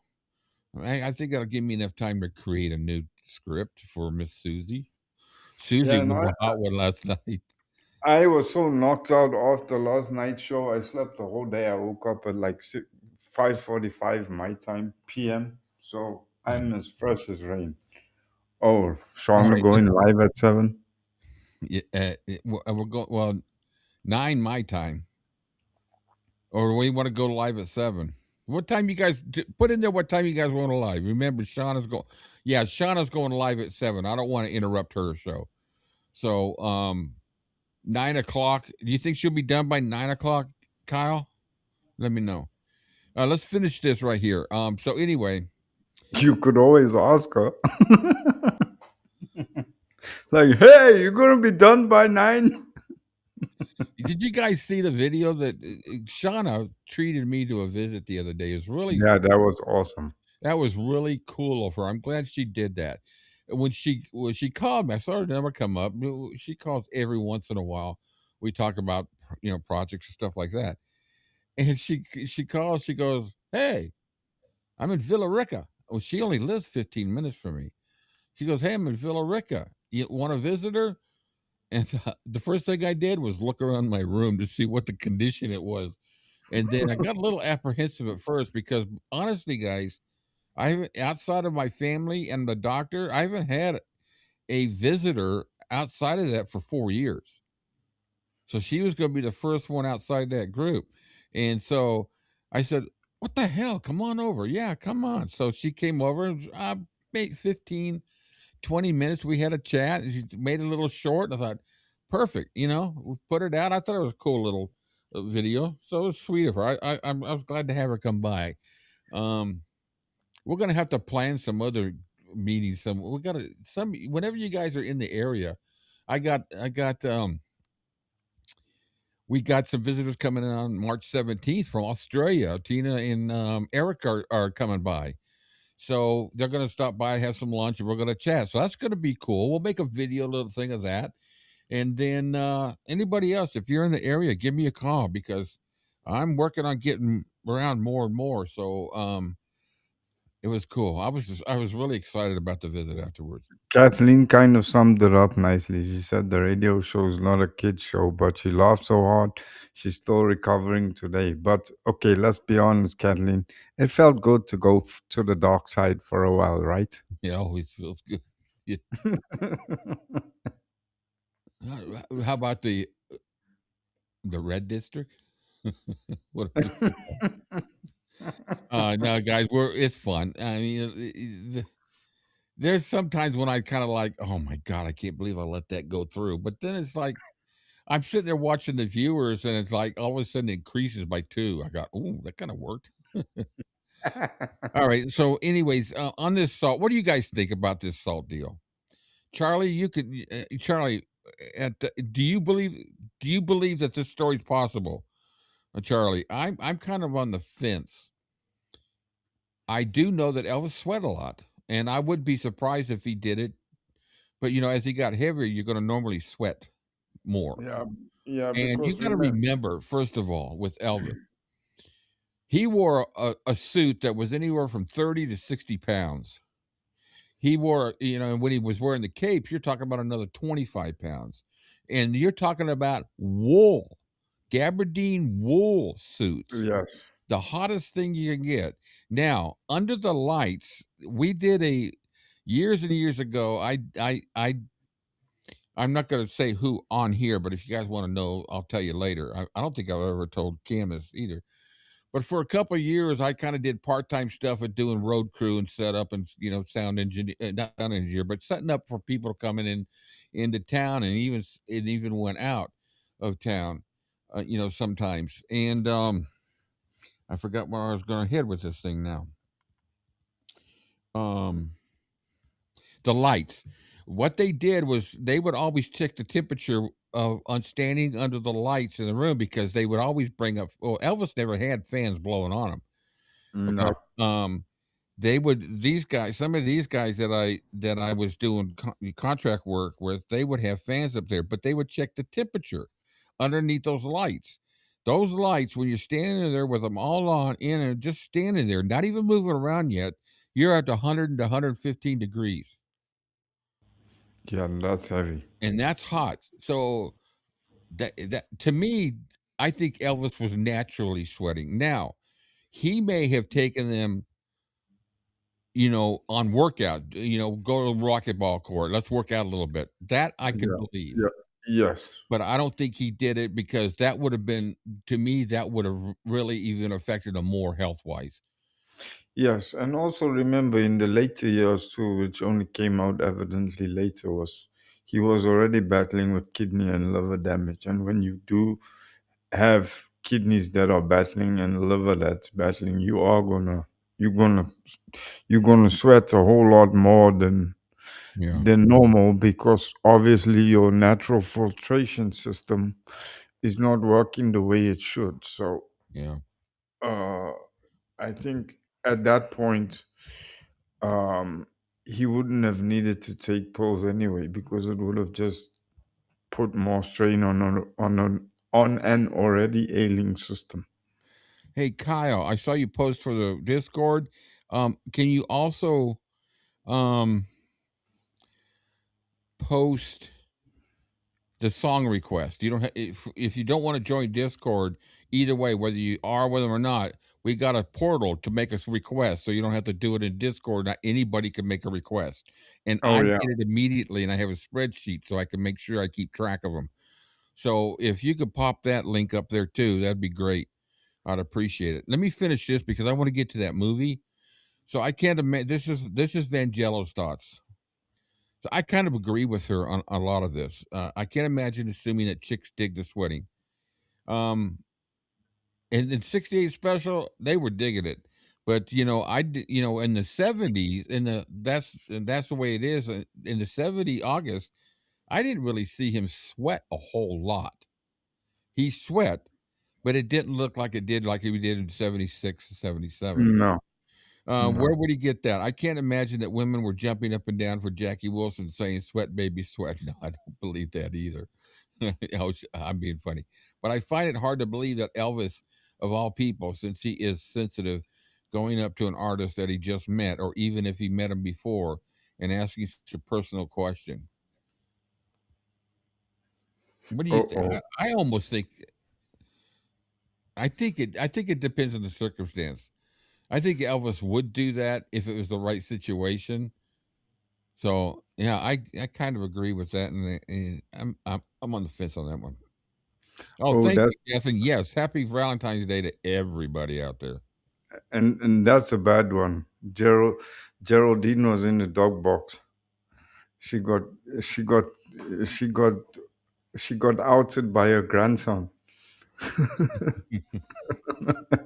Told his parents on it. Oh my god! All right, so let's see. He believe it. He might ask Marty or Lamar, but I just find it bizarre because it could have embarrassed Jackie Wilson, and Elvis was very empathetic. Now I know James Brown sweat, man. That man, She, he had a yeah. song called "Cold Sweat," didn't he?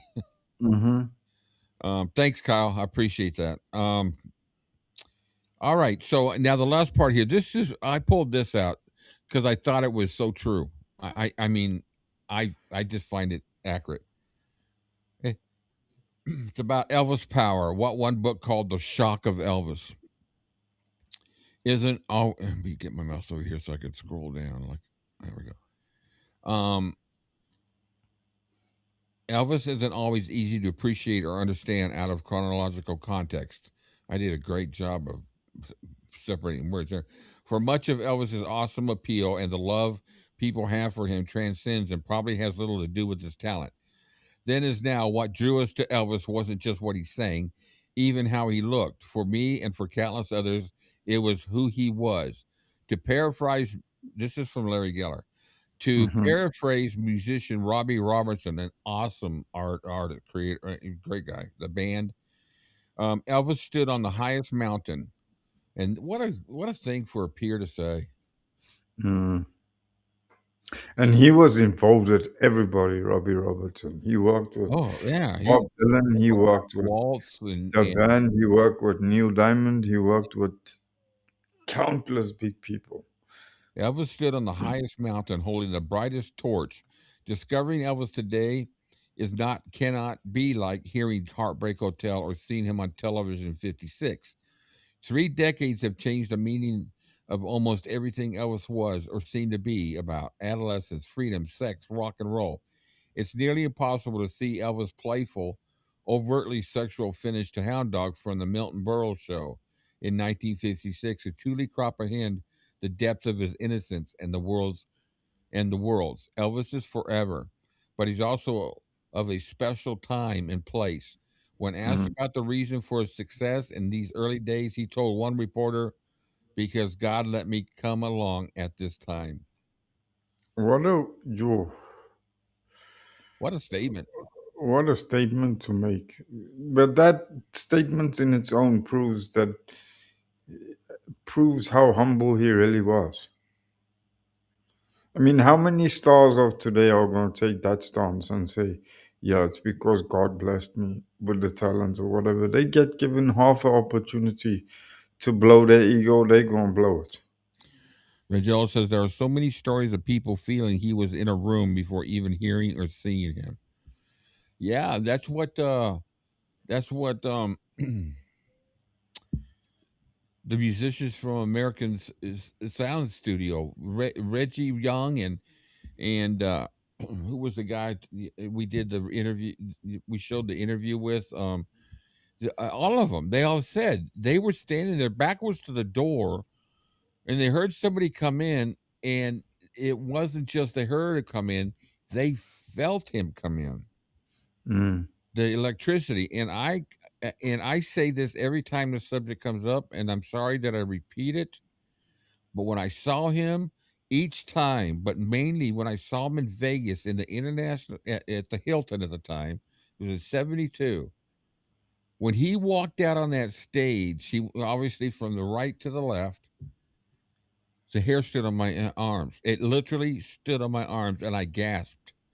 And I let out a little. I was 14 years old. I let out a little, oh. And my dad turned and looked at me. What was that? That was a little girl squeal. I go, I was coughing. He said, that was not a cough. You wait till I tell all your. I'm going to hold this over your head for everything from now on. That you squealed like a little girl when Elvis walked on stage. And my dad saw my eyes start to well up. He says, I won't tell anybody. He says, why are you crying? I said, because I just saw Elvis live for the first time. Shame. And it was standing on my, the hair is standing on my arms now, hearing you describe it. It was, they were opening up with 2000, and, we're sitting there. It was a dinner show, and we had just finished the dinner, but during the dinner, the opening act, Sweet Inspirations, and the was a wonderful comedian, Jackie Cahan. They done their parts, and then as they're coming around collecting things, the lights start to go down, and 2001 kicks in. And now I'm telling myself, it's a vivid thing. It's like when Elvis died. You remember that. You remember certain things in your life of when events like this happen, and all of a sudden that light hits that corner, and he walks out. And the second he walked, he was wearing a blue jumpsuit, and it did. I literally, it felt like a charge through the room, and it was the same. I remember it now. It was the same at the forum. We had pretty good seats. We were like 14, 15 rows from the stage center. Wow. And they were really good seats. My dad had connection with somebody at the forum, but we had to go. We went. What happened is he went down to Sears, who was selling the Ticketron or whatever they were called back then. I think it was Ticketron. got the tickets there when they went on sale. He went and stood in line. Well, when he got back to work and said, "Hey, we got the tickets," my dad hadn't told me he got the tickets yet.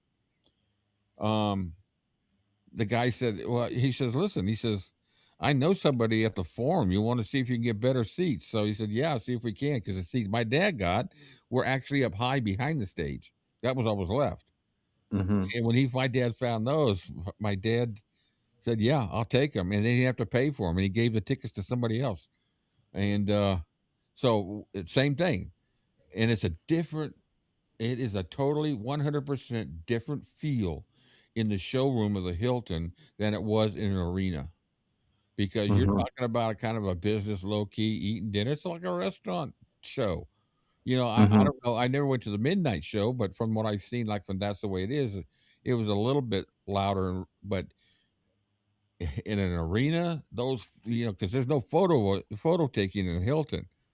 Mm-hmm. When he walked out, pitch dark, and he walked out, those flash bulbs, it was blinding. Everybody was taking pictures with their little Instamatics, and I can guarantee you 99% of those pictures, they got a perfectly clear shot of the person in front of them, the back of their head.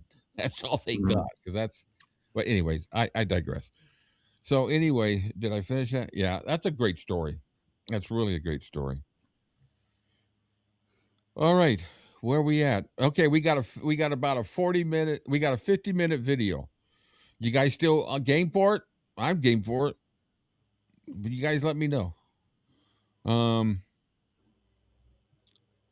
you know what? We'll just crank it. We'll just go. Hey, Helen. Wow, Rick. Wish I could have felt that electric shock of being in the presence of the one and only Elvis. It's just the memory. I thank my dad for being an Elvis fan, because he's the one that introduced me to him. All right, here we go. Everybody's on Vangello. Elvis was so incredible that I think it's why I'm so bothered when I read books by his closest so-called friends and loves. Just my opinion. I agree. I agree. I've learned more, and I've been pissed off more about things about Elvis ever since I started this channel.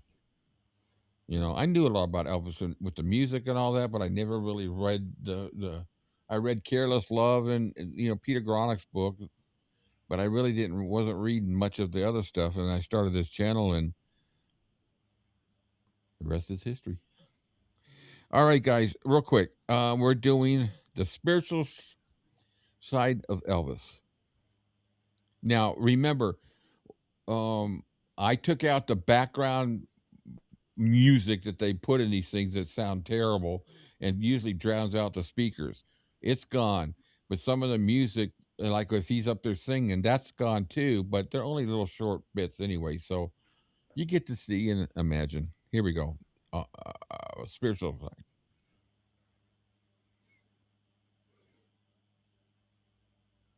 Yeah, and he still does that. Many people didn't realize how spiritual he really was. He was searching for God. He was searching for meaning in his life. I know that he was always looking for the avenue that he could really fulfill himself with, and there was a great void in him that way, and he felt very alone that way. As spiritual as he wasn't strong enough. I don't think any human being beside Jesus Christ could be strong enough to abstain from all of these things happening to Elvis. I read comic books and I was the hero of the comic book. I saw movies and I was the hero in the movie. So every dream that I ever dreamed has come true 100 times. There was a war for his soul, the light and the dark. And, I think he was on the verge of really finding some answers. So there was a spiritual war going on for his soul.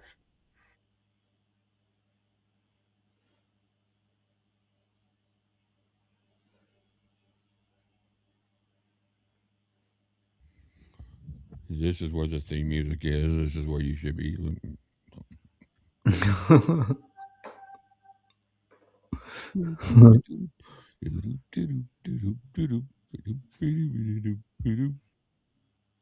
This is where we need Blue Moon Bob. to be careful at it. It's so easy to get in trouble. You can get trapped into something maybe and everything you do. It's so easy. Elvis Presley. It is a name that conjures up many images. The greasy-haired young rocker who left girls in an ecstatic frenzy. The black, leather-clad king of rock and roll, pouring his heart into his music. I'm like a Mississippi bullfrog sitting on a hollow stump. Cars, women, Graceland, planes, and all manner of excess are associated with his name.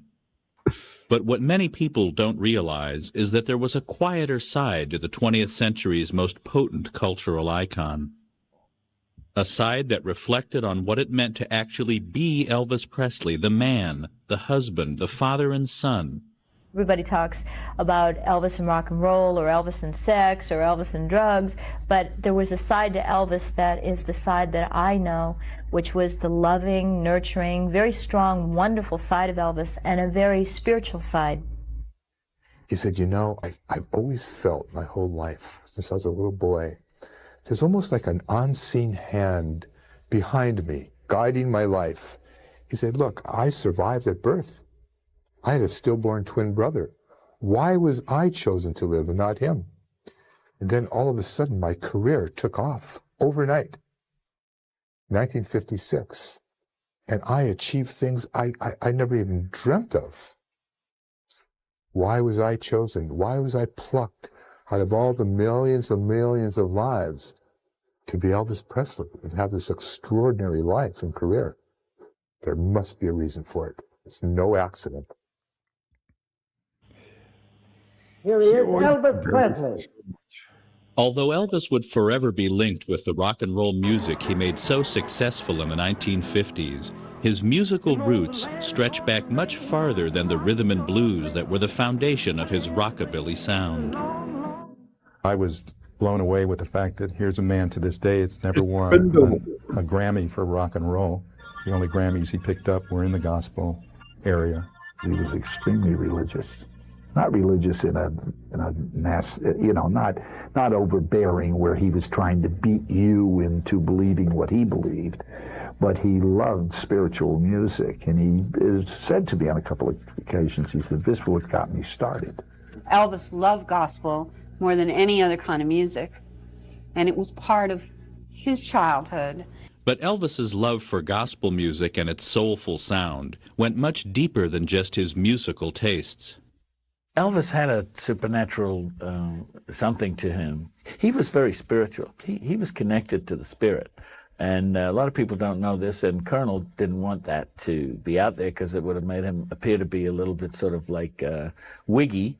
All of us that believe in spirit understand each other, and Elvis was right there. He wanted to have that knowledge. He wanted to go to other places.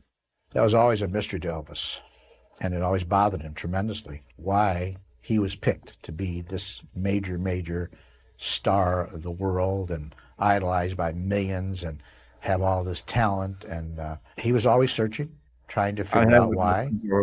I mean, he thought he was reincarnated because he felt he lived. What's that, Cam? I say I have a difference of opinion to that statement that everybody's making, possibly because I'm on the same journey. It's not so much questioning why you.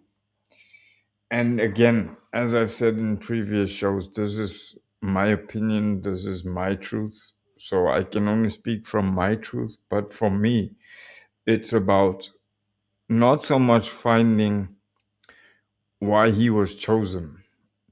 It's the reason why Elvis was the way he was and was as successful as he was and was as human as he was because he was lucky enough to discover his authentic self at a very young age. And he loved that authenticity. And automatically, when you live in that authenticity, your vibration is automatically higher.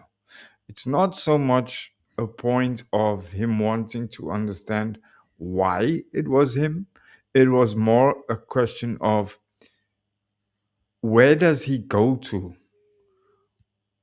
How much deeper can the authenticity become? because at that stage already, he was living his authentic self and he was being true to the authentic self. And the question from his perspective was not why me, but if I'm already at the so-called quote unquote pinnacle of authenticity, where do I go to from here? How much bigger can this actually become? And have I actually reached my utmost 100% authenticity, living in my 100% authentic self? That's a great point. Very good. I agree with you. I think I agree with you on that. So it's not as much why me. It's like now I realized the same kind of thing today, in fact, when I started with my music again. To tell you guys, I was speaking to Rick earlier, and at one stage I said to him, sorry, I'm rambling off about this. I guess it's just because I'm proud of what I'm doing. And he said to me, no, he said, you can ramble as much as you want to. You can jump up and down about it if you want to. But my point is this: for the first time in my life, I am absolutely comfortable with who I am and what I'm doing now. But I'm already starting to wonder, okay, where's this going to go to from here? Because at this specific point in my life, I haven't known anything to feel as good and as liberating as the current life I'm living. So in a way, my cognitive mind is saying, okay, you've reached the top of the top now. Although I know that's not the case, but automatically the thoughts come into your mind. Okay, if this is my pinnacle, you mean to say there's more? And where is that more? What does the more look like? What does the more feel like? If this is the absolute pinnacle of what I'm experiencing now, what is the more that I'm going to experience? Yeah. And I think for him, it was the same thing. Yeah. So it's not so much asking why me, but saying actually, you mean to say there's more to this? And what is that more? Yeah. All right, here we go. Lived in the past, in the Roman days. That was one of his things. He was always searching all the time. Why me, Lord? Why me, God? Why was I picked to be this person? There's a lot of people that could have done Elvis's hair. Fortunately, that's what I did, and that was the basis of our relationship. I did his hair. Behind the scenes, we were friends. I sprayed his hair, and I said, Elvis, what do you think? Do you like it? And he goes, oh, yeah, man, great. And he swung around in a chair.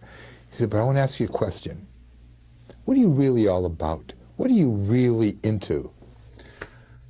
I thought to myself, wow, that's pretty straightforward. And I said, Elvis, look, obviously I do a lot of celebrities, as you know. This is what I do for a living. But what interests me more than anything else is my search for God, for truth. I read spiritual books and I meditate. I'm into health foods. Look, I know you're the biggest star in the world and it might sound corny to you. And he said, no, wait a minute, Larry. Wait a minute. Not to me. That's not corny at all. Please, man, just keep on talking. You'd be surprised how I need to hear what you have to say. Oh, he knew the Bible from cover to cover. He could quote scripture. He was a very spiritual man. He loved God. He had a lot of Bibles that he read, and he was always searching and searching. But I thought it was just really interesting to see somebody literally wear the pages out on a Bible. So whatever spiritual bent he was on, it wasn't a born-again thing at all. It was above that. It was a God thing. He had a relationship with God, and he could express that relationship with God through his music. he started talking to me about how spiritual he was and how he became that way and how he was always looking for other things in life and how there were so many other things that were more important than the money, than the entertaining. He said, but through this, he goes, I can touch people and I know that I can make a difference. He said, but to use it, just to use it for that one thing, he said, is lost. And this is what really impressed me about him. And, you know, anything else anybody talks about as far as him being overweight or anything else was absolutely inconsequential. You know, the man was an incredible person. Early on in Elvis's career, it was evident that this was no ordinary celebrity. His values dictated his responses to everything from rock and roll to the controversy his performances generated. When a writer named Herb Rowe referred to Presley's fans as idiots in his column, Elvis responded not to the criticism of himself, but to the attack on his audience.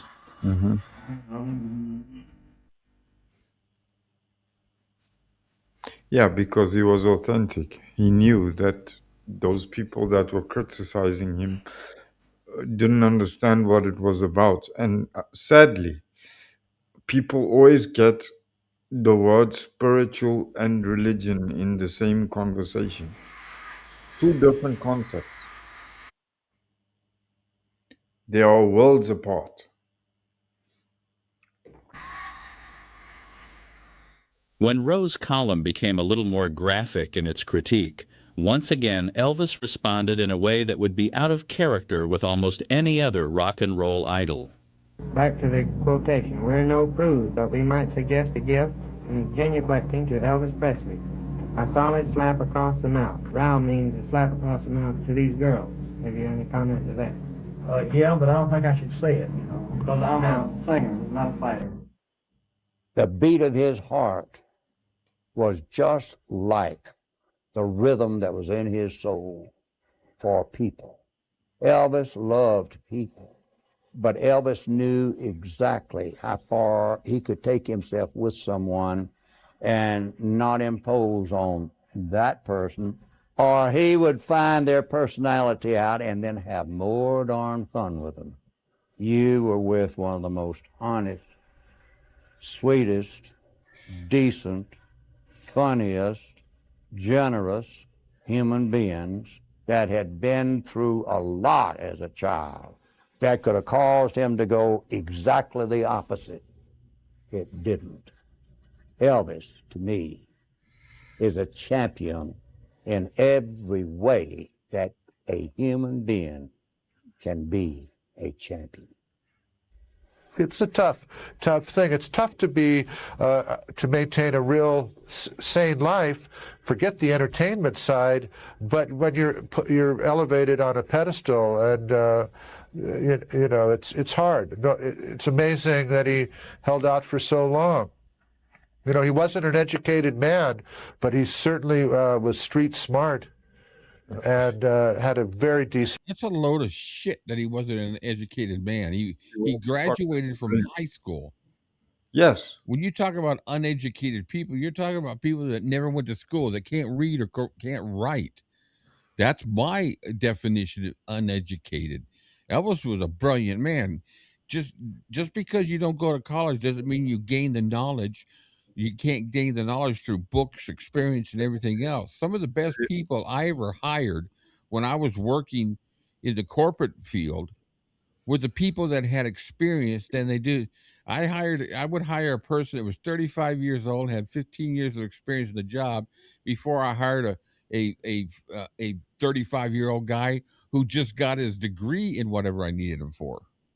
Yeah. Because your hands-on experience, everything I did in my life with career, I got to high positions without college degrees that most people need college degrees because I gained experience through experience. I gained the knowledge through experience on the jobs. Elvis gained his by the reading. He was a voracious reading. And you know reader. something. I heard When they something. do that.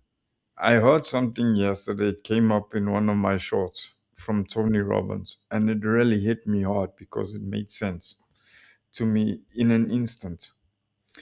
And what he said was this, or it wasn't necessarily him, it was somebody else now that I think of it. But what they said in essence was this: what is your purpose as a human being on this planet? Right? Everybody has that question, right? And it's a question that everybody silently asks themselves. But yet, the answer is simple. The answer is right in front of you if you know how to look for it. And you know what that answer is?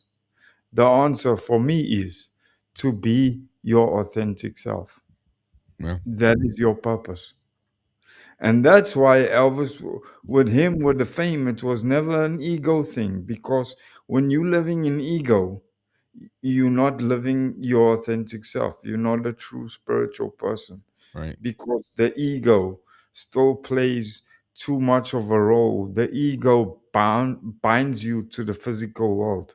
But when you living a spiritual life, you're not bound by the physical, because you realize that you are everything at the same time. Yeah. So for him, it would have been difficult to correlate, because I know this, I experience it, and it's something that I could share with Jock a lot of the time too. Unfortunately, and people don't realize this, is when you're on a true, authentic spiritual journey, searching for your authentic self, it's a lonely life, because majority of the people will not understand what you're going through. Yeah. But those people automatically shift out of your sphere, because they don't understand you. They don't operate on the same frequencies. So yes, it is in essence a very lonely existence if you look at it through a material existence. But the person going through that journey and living that reality, to them it's not a lonely experience, because they realize that those people, and those people that are connected to the material and to the egotistical existence, those people serve no purpose other than showing you exactly where you need to go and what you need to do. Yeah. All right. Let's get back to it. Very decent heart. Very decent heart. Condemned to be honest, I think. This is part of the appeal in a way, too. There's a lot of sadness in guy Elvis's again. story. I mean, there's a lot about the human condition. Everybody has great triumphs and great failures, and Elvis had his share of both. And that's part of his appeal. Charisma is God shining through man, I like that Elvis say. That's a good one, boy. You don't know what your future is going to be. You're either blessed or you're cursed. There's no fortunate, there's no luck involved, there's no nothing. You're either blessed or you're cursed. No. The first glimpse that the public would have into this side of Elvis Presley came on the Ed Sullivan Show, when he insisted on singing a number that most people would not associate with a rock and roll rebel. On the first show, as I remember, he wanted to do Peace in the Valley, and the CBS official said, no way are we going to do a religious number. He said, I have promised my mother that I would do Peace in the Valley, and I'm going to sing it. That's not what happened. His relationship with his beloved mother would That's not what happened. You remember the Gates of Graceland? Yeah. Where we shared the story of how that happened? It was the Ed Sullivan Show that recommended it. It was Ed Sullivan himself that asked for it. He recommended that Elvis should sing Peace in the Valley. It had nothing to do, but other than the fact that Elvis said that's my mom's favorite song. And I think Ed Sullivan probably knew that. But it wasn't Elvis requesting it, and what he just said is a bold-faced lie. It wasn't. It was. Anyways, I got my point. It irritates me when somebody that was there.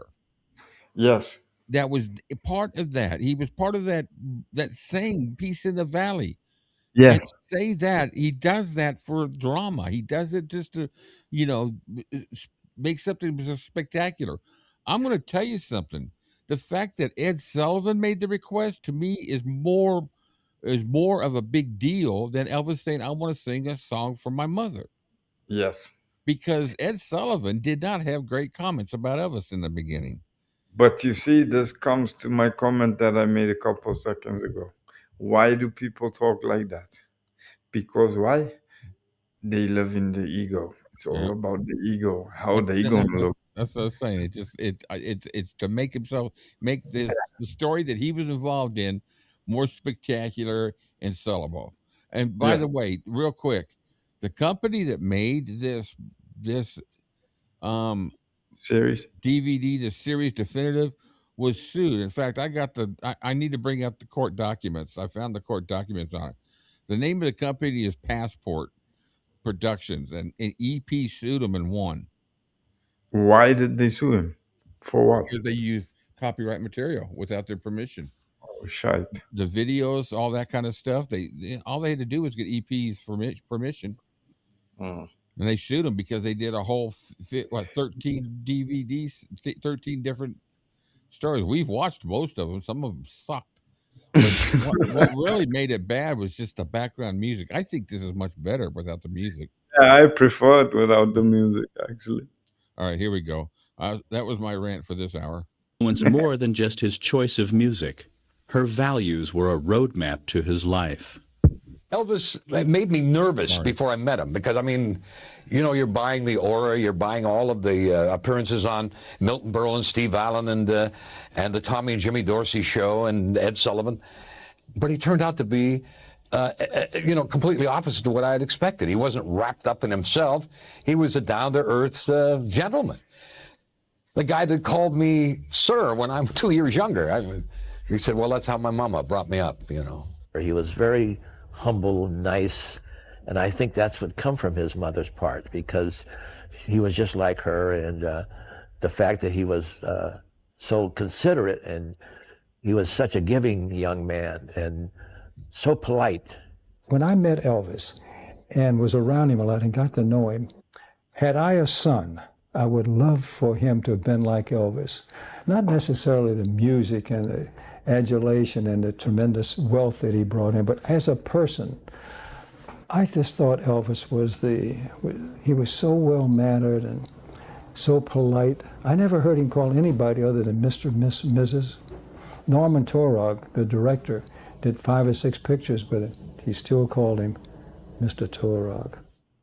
Due to his success as an entertainer, Elvis was able to indulge yet another side of his nature, one that would become almost as legendary as the man behind it.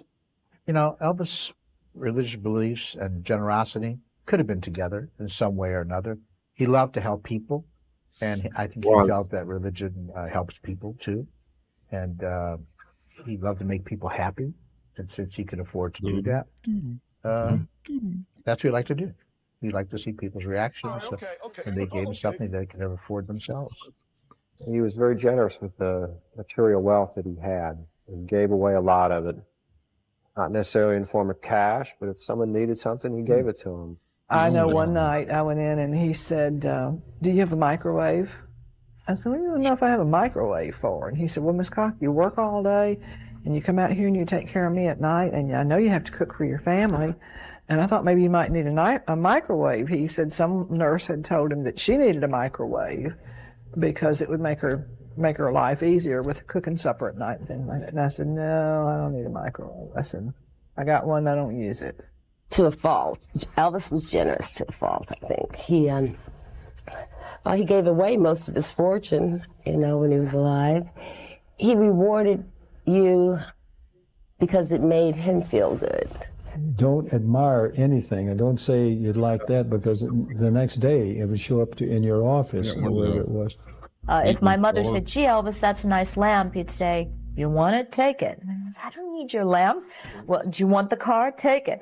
He always was very generous, and when he was in Vegas, everything was on the house, from our room to our food. I could go into the gift shop and sign things. It was amazing. There's many, many stories. And I saw him give things away that it's mind-boggling to strangers. I remember one night he was on the stage, and he was taking his final bows. And I was on the stage with him, acting as security. And all of a sudden he paused, And people are just going berserk and screaming. People are trying to jump on the stage, and we're holding them back. Elvis goes like this, and he takes off a black diamond ring that was worth $40,000. And he went like that, he flung it, and turned around and exited the stage before the ring even came down. How does he know it's worth $40,000? So we got back to his room, and someone said, Elvis, what the hell are you doing? I don't picture Elvis telling somebody, hey, I paid this much for the ring. No. And you know, No. And he just comes out, the $40,000 ring. How the hell does he know? And you see, it's because, and these guys don't understand it, because why? They don't understand the principle. I mean, I do it in my own life.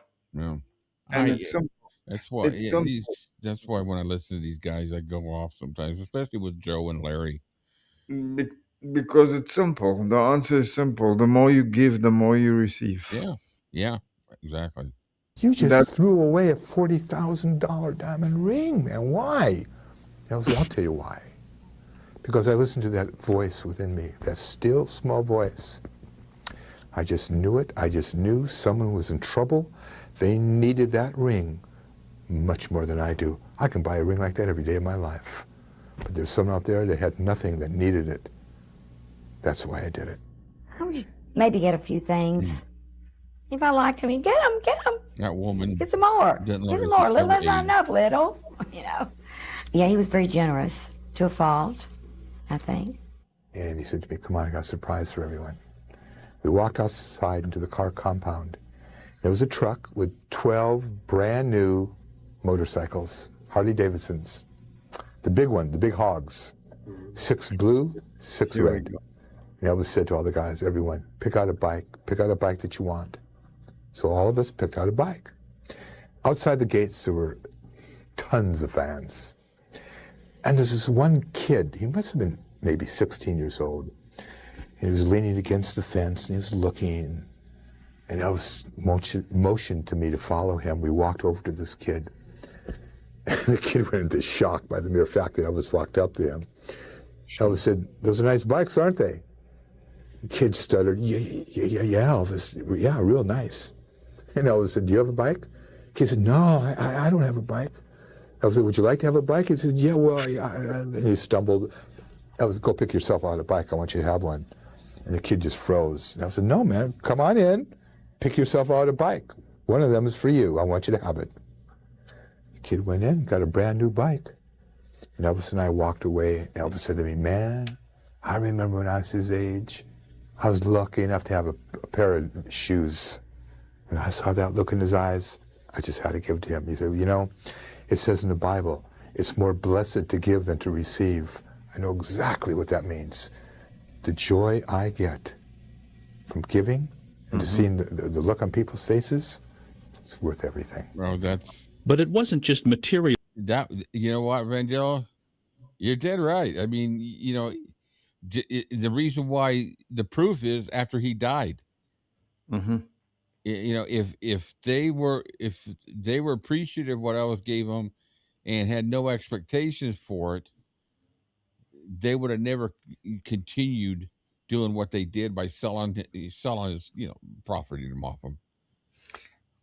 No, and that's actually, you just said it now. That's why very few of them really maintained or managed to maintain some semblance of similarity to the lifestyle that they had with him. Yeah. Because the intention wasn't right. Yeah.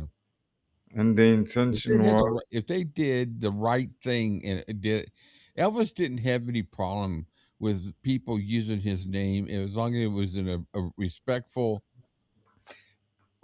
way. Yes. But that's a whole different story. We're going to go off. We can start saying goodbye now, and we can still finish this movie instead of that one. All right. Real goods that Elvis shared. He felt his wealth could be used to do some good for the people in his life. I remember very well an instance where there was a child at one of the hospitals that was in a service ward, and they didn't allow the parents to stay at night. They could visit during the day, but not at night, because it was a ward. And the child was real, real sick. And he had that child moved to a private room, which he paid for, so that mother could stay. And he made sure that mother had money to eat on and the necessities that she needed for herself. He said, but do you ever need a friend? He said, I'm here. I want you to know I'm here. And I'm not here just for you to look at. No. He said, you're my friend, and I want to be your friend. When my mother passed away, that we didn't know what to do because we had no money. It was the Labor Day weekend. Labor it was Day weekend, September no the way 5th. of getting it. In 1965. This is in 1965. We didn't know what to do. My father was devastated, and it was Elvis. We went up to Elvis, and I think we got there about 3 o'clock in the morning. He said, honey, he said, go on the phone and tell your daddy not to worry about nothing, that we'll be down. You know, don't worry about anything. Pauline went down and called my dad, and meanwhile Elvis is just, hugging us and telling us not to worry, and it was so devastating. They started making arrangements, and they couldn't get us on a plane that could take my mother's body from London Heathrow to Manchester, which is where we would have to go. And he called Elvis, and Elvis said, if you can't get a plane, you charter one. But anyway, Elvis took us out to the car, and of course he had his arms around us, and we got in the car, and that man lay at our feet inside the car. And he said, honeys, he said, I'd come with you. He said, but it'd be a circus. Yeah. It'd be a circus. He said, you don't want me to come with you. Meeting Elvis affected my life in many ways. In fact, it changed my life. It all started in 1955. My uncle booked Elvis for appearance at the Eagles Hall in Houston in 1955. When 1970 rolled around, my father took me backstage and got through Colonel Parker and his friends at the Houston Rodeo, and I met him. He remembered my dad. A year after I met Elvis, my parents and my sister were killed. They were hit by a train as they were crossing the tracks. I was 10 years old. My grandmother contacted Elvis, and he was very upset about it upon learning about the news. And he sent me a condolence card. And my grandmother said, well, you need to write him and thank him, so I did. And it started a 7-year correspondence with Elvis. He sent me records and photographs, posters, etc. When I was 15 years old, I finally got up to Graceland, and I remember that Elvis was standing outside, and he used to have his foot on a stump to sign autographs, and that's how I remember seeing him. And I called out to Elvis, and he said, oh, wait a minute. And he said, he told everybody, he said, I'll be right back, and Elvis showed me around Graceland and so forth. Elvis was a caring person. He lost his mom, and upon hearing about me losing my mom and my dad and my sister, I think he related to me, and me being so young, he would go back to that time. And in fact, he spoke to me a little bit about his mom, and I told him about my parents. And he had a keen interest. He was very interested, and he wanted to know. And he had a good heart. I believe that that's part of the strength of Elvis, is his faith and his belief spiritually. That's what attracts a lot of people to him. People can talk about it, the swiveling hips or his wonderful voice and then the sexual attraction he had. But the biggest attraction of Elvis, in my estimation, was his spiritual strength and his faith and his being plugged into the power source, so to speak, plugged into God. And people are always attracted to that tremendous energy. After my parents' death, I had a nervous breakdown, and I had developed a kidney disease and, glomerulonephritis. They told me I was going to die. I picked out my own coffin and made my own funeral arrangements and so forth. I was 16. And Elvis said, you're not going to die. And what he did is he put his hand over my back where my kidneys would be, and he prayed for me. I swear. 3 days later, I went into remission. I was at I went to the Baylor College of Medicine in Houston. The doctor said, you're in full remission. What happened? We can't explain this. And I said, Elvis Presley prayed with me. And he said, are you saying that Elvis Presley healed you? And I said, no. God healed me. He just used Elvis as an instrument. And I really believe that because of our faith together. Anything to do with a spiritual experience is difficult to explain. And Elvis definitely, I think you could say, was a spiritual experience to everybody who ever saw him or touched him or came in contact with him because of that, because he was a much deeper a feeling person than even the people closely around him even had any idea. Elvis's quest for spiritual growth would lead him down many paths. One that would be with him throughout his life was his devotion to the Eastern discipline of karate. What do you do for relaxation? You said you study karate. If you can relax doing this, I don't know. The guy started doing some karate moves and got me interested in that. So immediately I started taking classes in karate, and he said, well, you need to go to Ed Parker, and you need to go to this one, and you need to take Kempo. And he started talking about all these forms of karate, with Shotokan, Kempo, Jiu-Jitsu, and how, very into it he was. And he loved to, he loved to share with people what his personal interests were. I remember he scared the heck out of my mother once because she saw him try to break a board in half with his head, but he succeeded.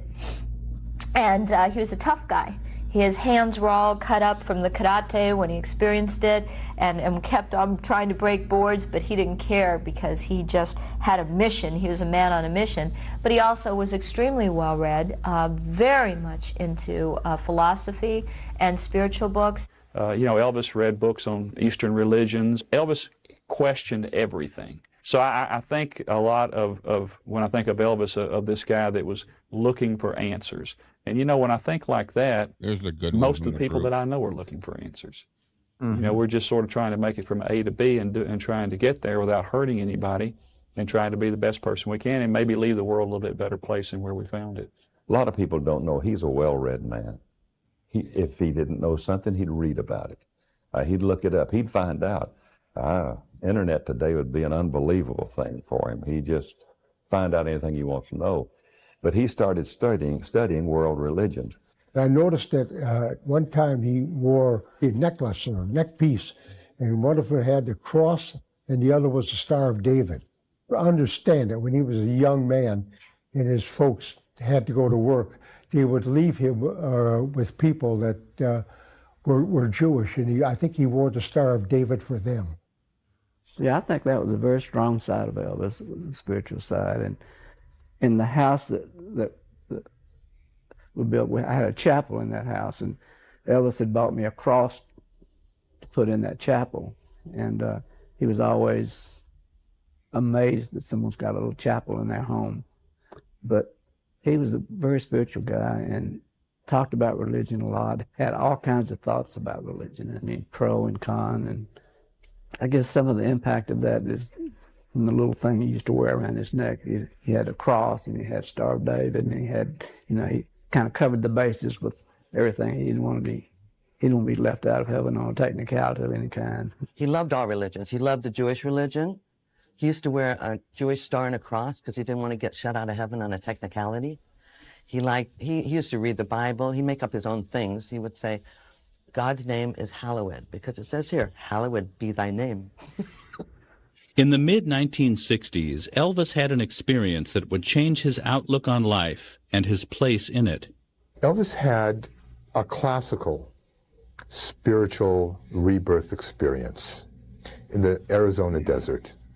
Elvis was driving his mobile home, and I was sitting next to him, and he saw a vision in the clouds, in the sky. Oh, He now got it's out, the mobile and home. it was like in the desert, and there was a cloud formation. I mean, What's that? I say now Larry says it's the mobile home. In the past, when Larry would recount the story, they were driving the bus from California to Memphis.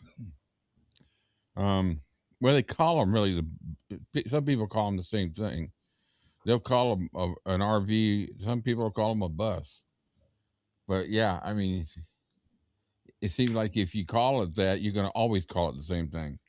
Yeah. You know, one day he says bus, one day, you know, they are different vehicles, obviously, but the same length. Because it was an RV that they drove. All right.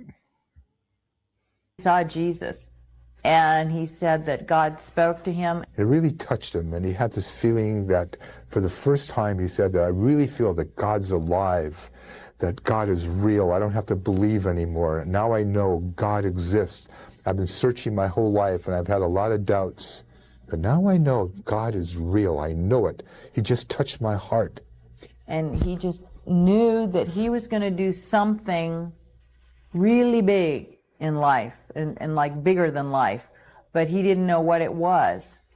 Little did he know that, you know, it was going to be after death and not even in life, that he was going to become this like phenomenon. He was an artist. He was an entertainer. And he knew who he was. And he said, hey, I'm not a preacher. I was born to make people happy, to entertain people, to sing to them, to do what I can to uplift their lives.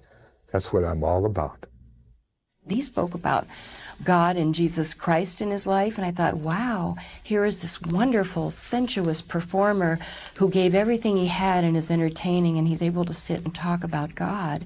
He said, well, a lot of people have come to think of me kind of like as a god. He said, but I'm not a god. He says, there's only one God. And he said, people worship me, and it's really hard to keep up this image all the time, to be this person that they expect me to be, always perfect. He says, I'm very imperfect. And he says, I'm fighting demons all the time. Elvis always told us, I'm an entertainer. I don't think I should influence other people, my fans, with the religion or politics. That is something they have to decide on their own. Just because I am a Christian doesn't mean all my fans should be Christian. The same thing as Democrat, Republican. Elvis never said what his politics were about, because he didn't want to influence them. And he felt that's not his job in this world. He's an entertainer. He's there to perform, sing, make people happy, but not get involved in their personal lives. In 1966, Elvis made the decision to record some of his favorite gospel numbers. The result was the legendary album, How Great Thou Art. What's interesting is Elvis cut, his greatest gospel album, at the height of 60s radicalism, which was really, when you think about it, a really daring move for Elvis Presley to do that. And that music has endured. That album, is considered one of the great gospel albums today. I think that's really where his love for music obviously began, but I think that's also where he felt comfortable, was with the gospel music. Elvis's favorite music is gospel music. It's music from the heart, because he was such a religious person, and he felt so good when he sang it. And it was so strong and emotional that that was probably his favorite music. And I think he carried that over into all his music, to sing with feeling.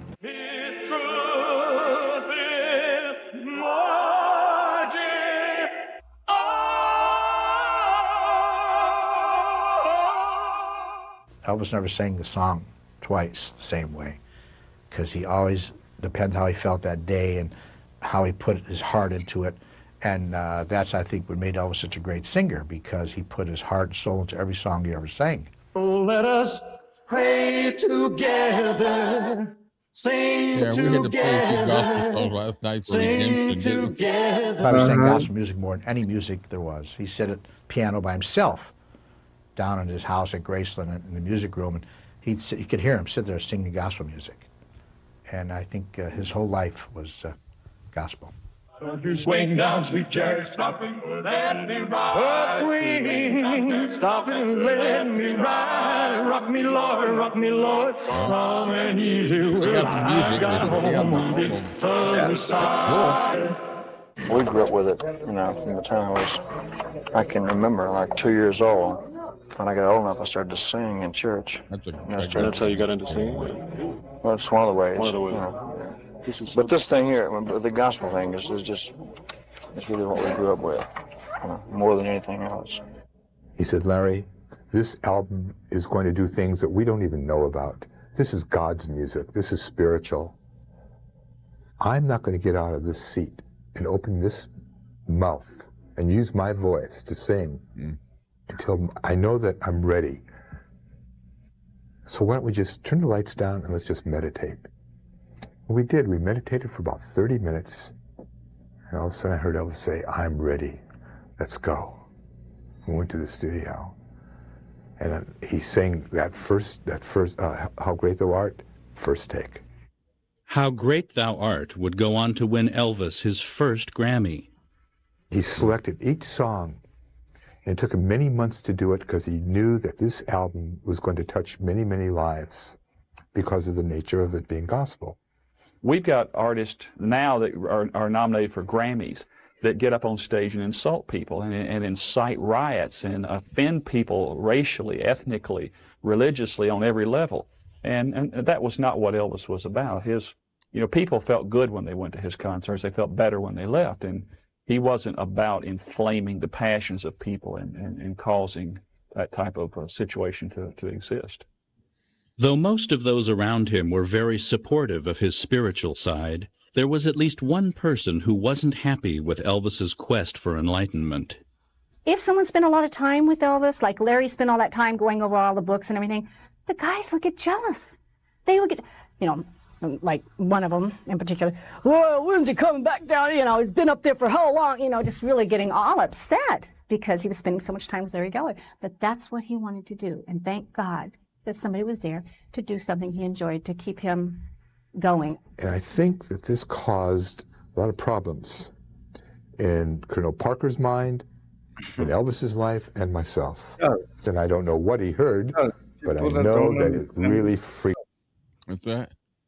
I say it does cause problems because the only people that know that you embarked on this journey is you yourself.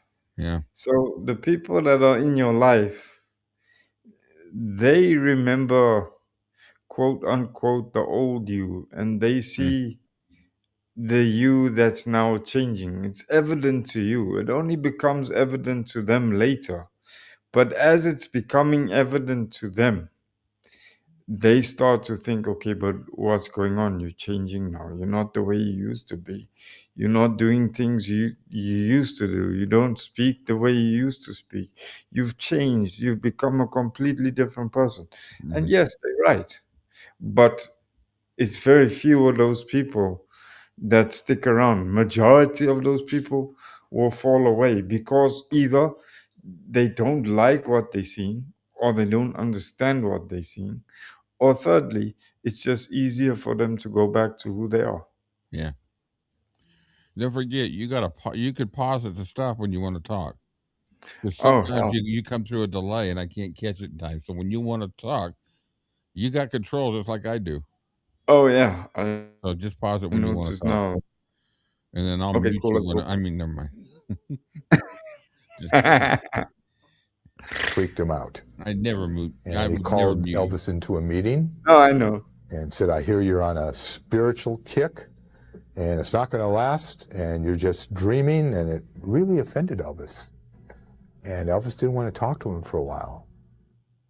He wanted me to write something for Elvis, that Elvis could do something spiritual, something. And I said, you've got the wrong fellow. I said, I can't write spiritual. You wanted some kind of a spiritual lyric. I said, I don't write lyrics. That's somebody else. He said, well, no, I don't want it to be lyrics. I just want it to be lyrical, but not lyrics. It's something you can say in the middle of his act. And I said, I'll think about it. Again, he never mentioned that to me after that. At the very end, Elvis was quite resentful. He appreciated, he recognized the fact that Colonel Parker was a genius. He launched the greatest career in the history of show business. But after a certain point, he lost touch. And he wasn't the man to guide Elvis's career or manage the affairs. Elvis knew it. It's what we just said earlier, wasn't it? Mm-hmm. What many fans do not know is that Elvis's sense of spiritual purpose extended even to the management of his personal finances. During his lifetime, Presley was the U.S.'s single largest private taxpayer due to the fact that he never took a single deduction and paid the full tax every year.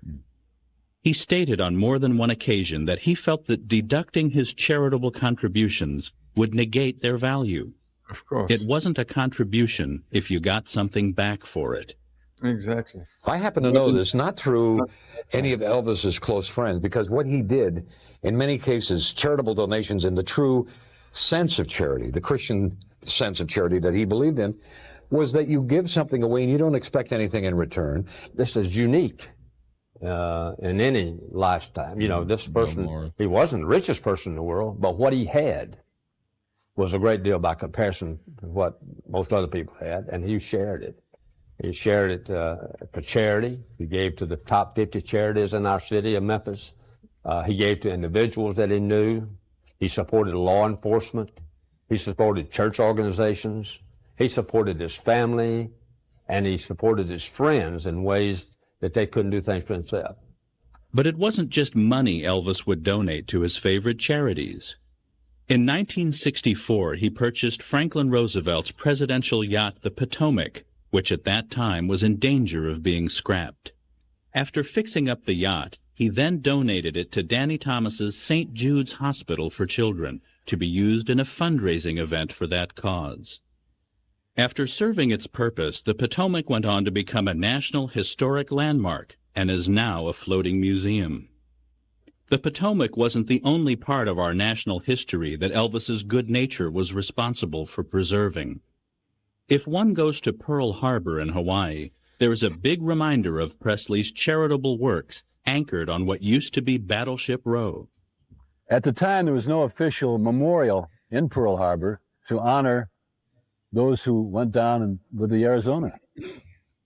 Colonel Parker read about this in Los Angeles, that the commission that was trying to complete the project didn't have enough money, and they needed a big fundraiser to finish it off. A lot of people... You know, you see the video of him arriving in Hawaii in '61, and when he arrived there for Hawaii in '73, the interview guy that came over there and talked to him, Tom Moffat, that's him right there. Oh, okay. And he was there in '61. He was there in '73. And he got to know Elvis pretty well. Every time Elvis came there, he would talk to Elvis. It'd been nice for him to write a book if he had anything to say about it. People had donated, but they didn't have enough money. The answer to the problem was simple in Elvis's mind. He would do a benefit show to build the memorial. And we got a wire back from Elvis saying that he would come to Hawaii and do his first performance here after he was released from the Army. And that's how the Pearl Harbor, Arizona Memorial Benefit Concert came to be. In 1961, when we did the Arizona, Hawaii show, I'd never seen a crowd like that, of 30,000, 40,000, 50,000 people. And the Navy had the welcoming committees for us and all, and we were just treated great. And then they put us in the Hawaiian Village Hotel, which was the most beautiful place, I guess, in the world. We went to Hawaii. The first time that I went with Elvis to Hawaii was 1965 or 66 to film Paradise Hawaiian Style. And the Admiral of the Fleet took Elvis, myself, and Joe Esposito, and Charlie Hodge, and Richard Davis, and took us on a tour of Pearl Harbor itself. And the memorial that's there by the Arizona, the ship, the Arizona, that's down, that's Elvis's donation. Unfortunately, the United States government has seen fit to take a move in recent years that has angered many of those close to Presley during his lifetime. I'll tell you this, since then I've been to Hawaii several times. And last time I went, we went to go out to the Arizona Memorial, and Elvis's name was not there anymore. And so I asked about it, and I noticed a lot of senators and politicians' names were up there. And I said, well, where's Elvis? And they said, well, they have decided that Elvis had a drug problem, and so they had taken his name down. But Elvis was kind of responsible, I'd say, along with Colonel Tom, for setting this whole thing up. They drew a lot of money for the families of the sailors that went down on the USS Arizona.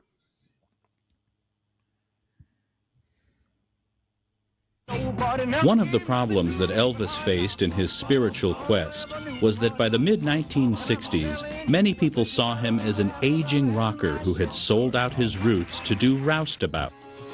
The rest of the world had undergone a transformation which included the study of yoga and other esoteric practices.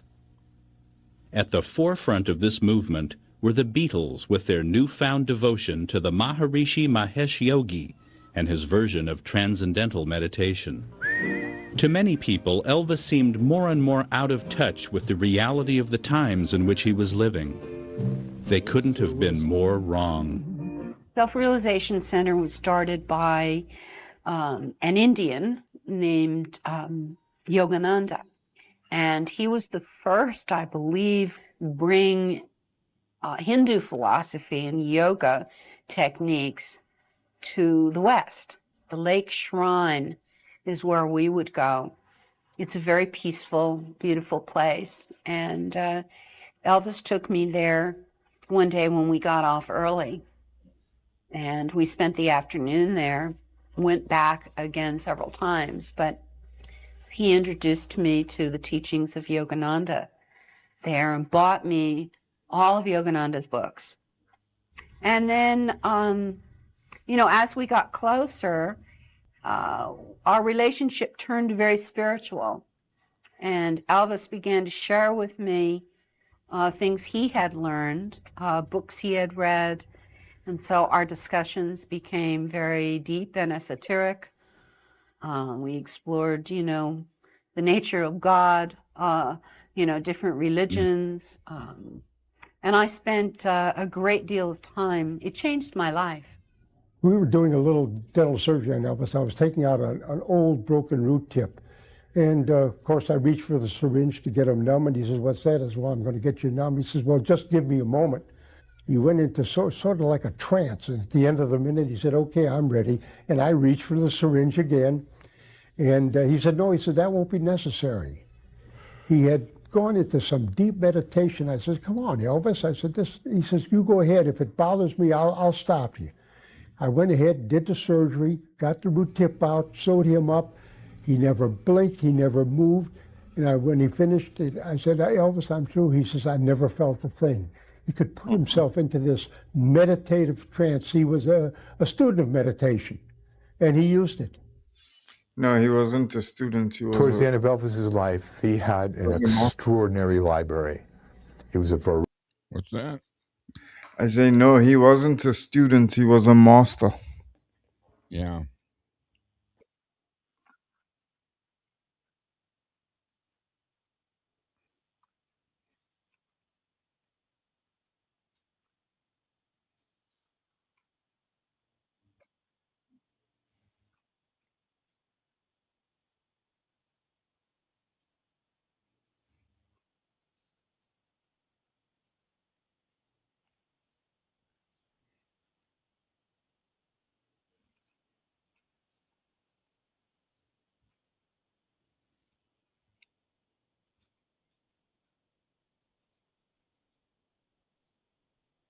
There we go.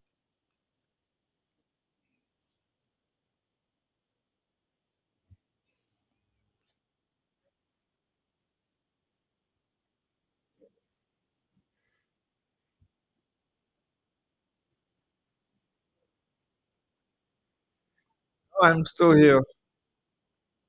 All right, the video's paused for people. Hold on. Let me do this. 5, 5, 5, 5. Every once in a while, this does this. I gotta go to 5.5. 5 minutes left.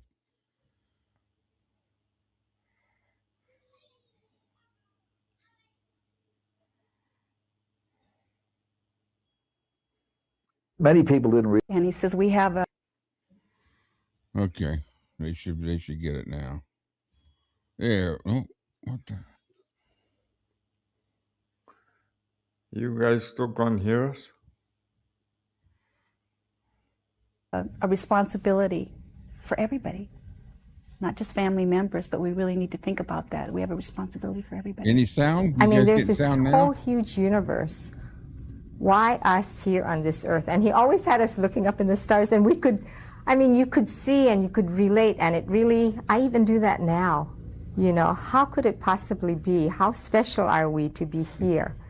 He was a very spiritual person and very in tune with God and Jesus.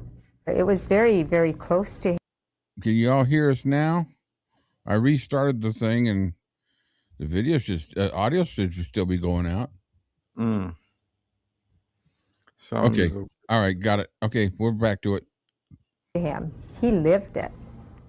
And the reason why, as a fan, somebody is attracted to him, or people are attracted. There are a lot of good-looking guys and gals out there in show business, and there are a lot of talented people out there, but there was only one Elvis.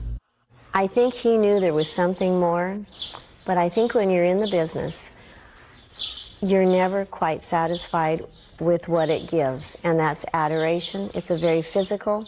There was times when I would cry that nobody loved me for anything but my body. It was what I presented. I think he had a restlessness of an inner peace, and he had so much to give, and I think he was looking for maybe a peace that God might have given him, and I do think he had the Lord in him, but I think it was difficult to find in the circumstances he was in. Unfortunately, I think he died because that was a time when he started to get shaken and lose the faith. And he was searching desperately in his spiritual books, trying to find it again. He was still reading them, trying to get that faith reignited, but a lot of people let him down. I went to my room. About 20 minutes later, Elvis calls. I got to have those books, man. I got to have those books.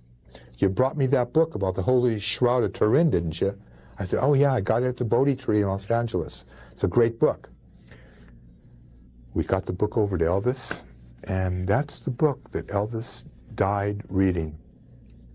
His body was found on the floor in a fetal position. Yeah, or was it? Book clutched to his chest. That's the last thing Elvis ever read.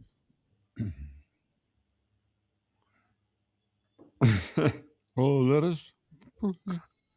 In his brief lifetime, Elvis touched millions with his music. But to those who knew him, his greatest legacy is not that of the superstar king of rock and roll, but of the Elvis Presley who was simply a human being. After Elvis passed away, my husband and I were going to church one Sunday, and it was about 6 weeks after he had died. I was just thinking about all the things we had done and the fun we'd had and things like that. And so on the way home from church, I told Bob, I said, pull in at Walgreens. I want to pick up a notebook. And so we did, and I got me a notebook, and he said, what are you going to do with that? And I said, well, you know, honey, I think I want to put down all I can remember about Elvis. I said, because someday I'm going to be too old to remember. We need to review her and book. I want to be able to go back and remember. Yeah. Sure. Maybe I'll do that at one of the watch parties like this. Like I still think about Elvis. I do. And I thought he was one of the nicest guys that I'd ever met in my life. There's not really, and I mean this in no disrespect, but there's not really another person. That was Marion Cox. That was his personal nurse. That he, that was it. She worked for him till he died. Yeah, from 75. Yeah.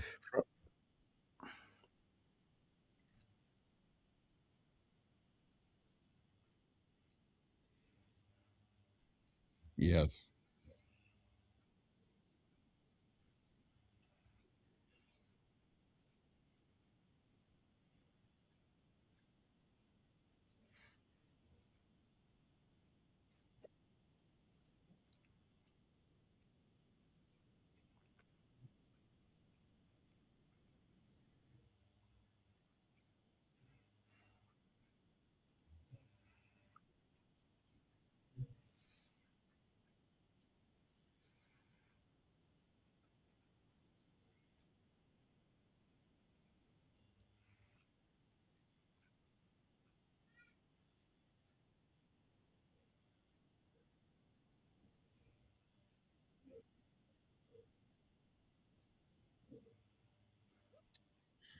Fuck.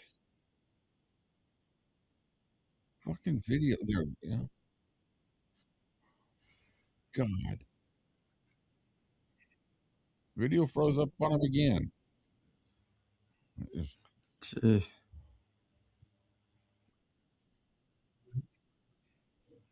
Well, I'm not doing this video, obviously. We'll go back to 2 minutes. Type into the standby.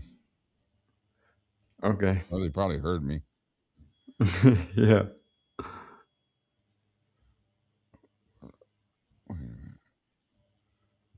I'm going to go to the last 5 Many people didn't realize how spiritually really. People out there. Okay, hopefully that comes back. There was only one Elvis. I think he knew there was something more, but I think when you're in the business, you're never quite satisfied with what it gives, and that's adoration. It's a very physical. There was times when I would cry that nobody loved me for anything but my body. It was what I presented. I think he had a restlessness of an inner peace, and he had so much to give, and I think he was looking for maybe a peace that God might have given him, and I do think he had the Lord in him, but I think it was difficult to find in the circumstances he was in. Unfortunately, I think he died because that was a time when he started to get shaken and lose the faith. And he was searching desperately in his spiritual books, trying to find it again. He was still reading them, trying to get that faith reignited, but a lot of people let him down. I went to my room. About 20 minutes later, Elvis calls. I got to have those books, man. I got to have those books. You brought me that book about the Holy Shroud of Turin, didn't you? I said, oh yeah, I got it at the Bodhi Tree in Los Angeles. It's a great book. We got the book over to Elvis, and that's the book that Elvis died reading. His body was found on the floor in a fetal position. The book clutched to his chest. That's the last thing Elvis ever read. Oh, and you were there.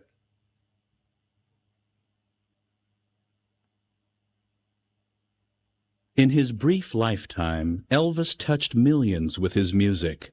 But to those who knew him, his greatest legacy is not that of the superstar king of rock and roll, but of the Elvis Presley who was simply a human being. After Elvis passed away, my husband and I were going to church one Sunday, and it was about 6 weeks after he had died. I was just thinking about all the things we had done and the fun we'd had and things like that.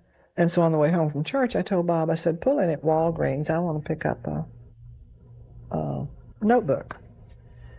And so we did, and I got me a notebook. And he said, what are you going to do with that? And I said, well, you know, honey, I think I want to put down all I can remember about Elvis. I said, because someday I'm going to be too old to remember, and I want to be able to go back and remember him. You still think about Elvis. I do. And I thought he was one of the nicest guys that I'd ever met in my life. There's not really, and I mean this in no disrespect, but there's not really another person, and it's amazing. I mean, the Indian Times did an article on me just because I was a friend of Elvis Presley, you know, which is amazing. I'm very proud to be a friend of Elvis Presley. I hope that somewhere along the line, as we go down through history, that the things that will not be missed about Elvis. He was more than a musician. He was more than a singer. He was more than an entertainer. He was also a man of great spirituality, great character, great capacity to love, great capacity to share, and a great capacity to contribute. All of those, and that's why when the time came, an opportunity for me to do so, I named, as the mayor, I named the hospital, Elvis Presley Trauma Center, the place where people go with the greatest amount of hurt. And I thought, what better example could we have than to name it after Elvis, because there, the hurt can be dealt with. Elvis brought a touch of magic into our lives, is the way we put it. And when he passed away, and I told my wife, I said, you know, I said, the magic will now be gone. But here it is 20 some odd years later, and it's still there. Nice to have a video. I remember his ending on a voice sounded great very note. pure. We started laughing to one another on the phone, and so my thoughts prior, you know, how he looked and what was going on kind of evaporated. I let it go because he sounded really good. He said, well, you know, okay, all right, well, I'll see you tomorrow, but don't forget now. This is the last thing he ever said to me. He said, don't forget, Larry, angels fly because they take themselves so lightly. We both laughed.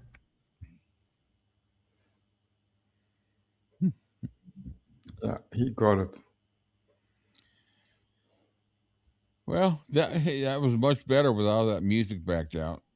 Without that music backed out, oh my God! The first I want to say, I want to thank Angelo for the Larry Geller information. It was nice. So, like I said, anybody wants to send me stuff, I'm gonna start sharing this. I've got more topics from Vangelo, and I got a couple other topics that I want to start bringing in here, like we did today with the Larry Geller stories. Instead of doing whole reviews, I'm just going to bring parts of the books now and then just discuss them like we did. And I'd really like to do Marion Cox's book. We could do that in a show. And very positive book. She called him Babe. Second of all, thank you all for your patience for the video. Sometimes it does that, and I got to figure out what's going on. Now, here's what we talked about earlier. I'm going to share this real quick. People say that because later on it was found that he had used drugs, that therefore he could not be a good example. They overlooked the fact that he never used illegal drugs. It was always drugs prescribed by his physician. But I think that he was a very sincere and decent man.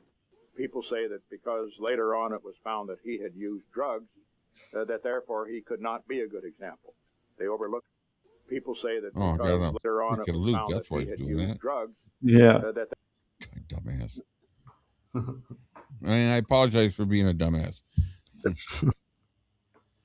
So we got to talk about this radio show. Do we?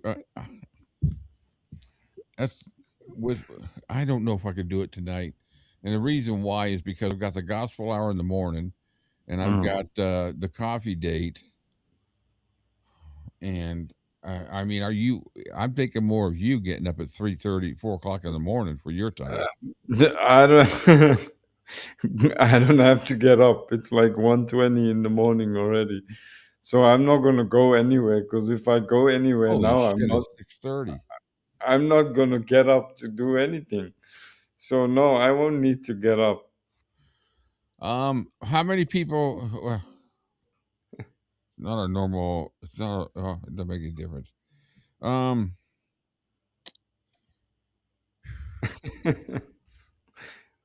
Thank you, guys. I appreciate it.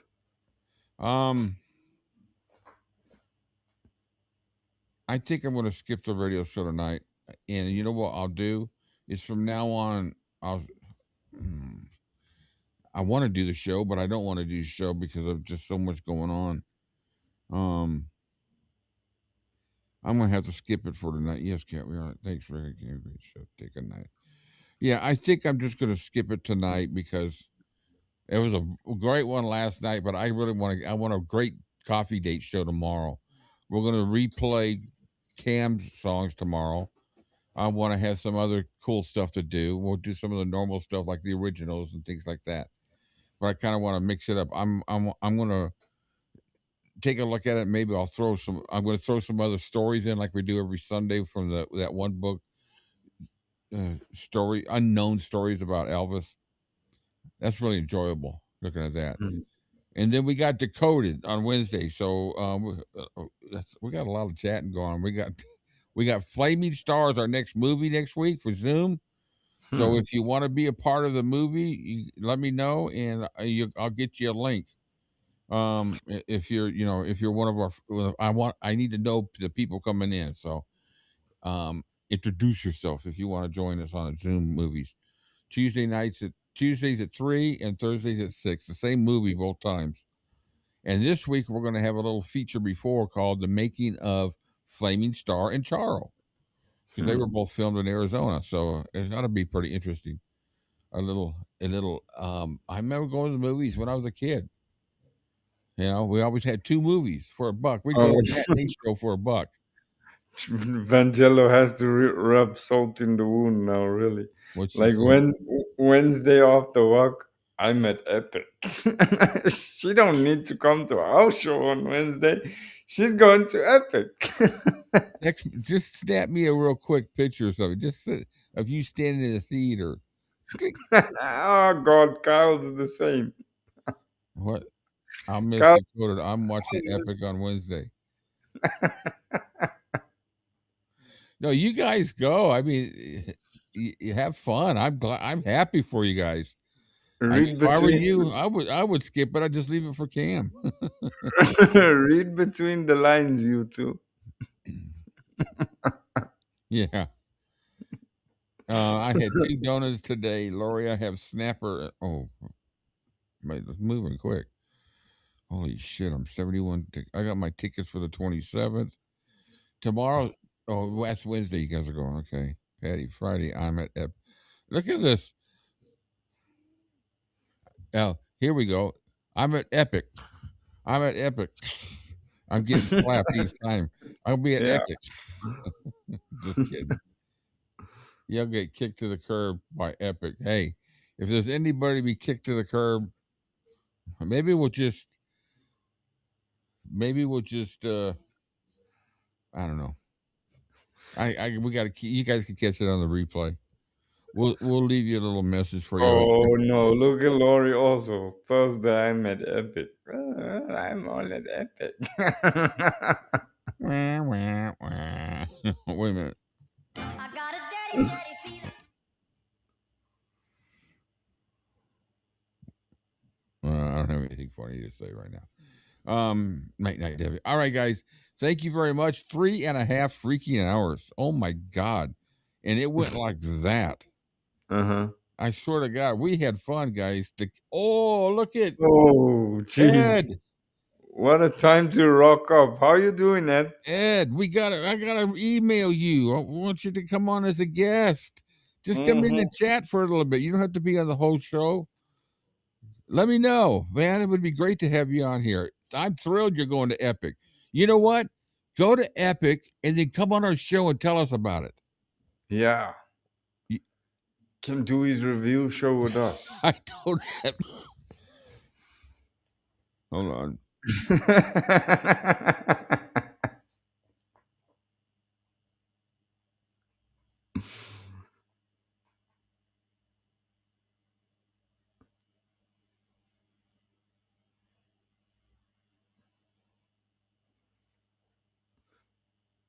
Okay, I'm sure I got it.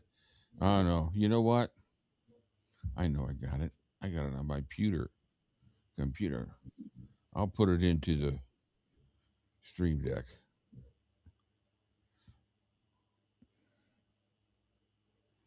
Well, I guess I don't. Elvis clips, stream clips. Jeez. All right. Well, I guess I don't. Sucker Rick.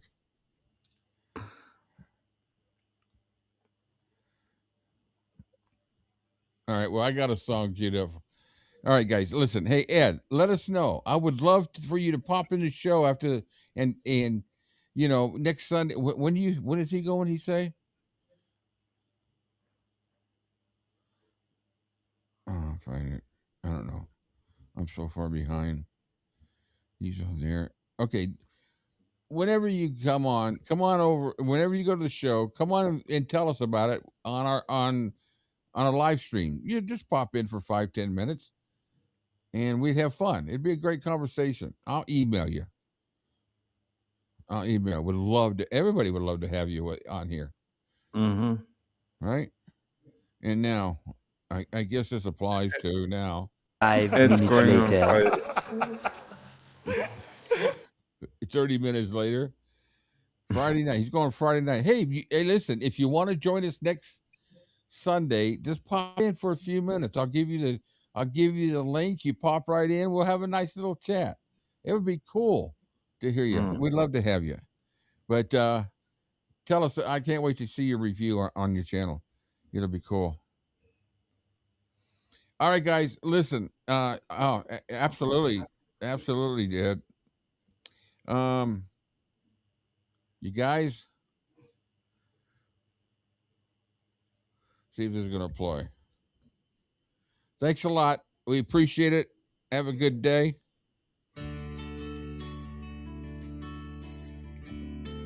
Thank you guys once again. See you all tomorrow. Have a good one. We're leaving. Love y'all. I'm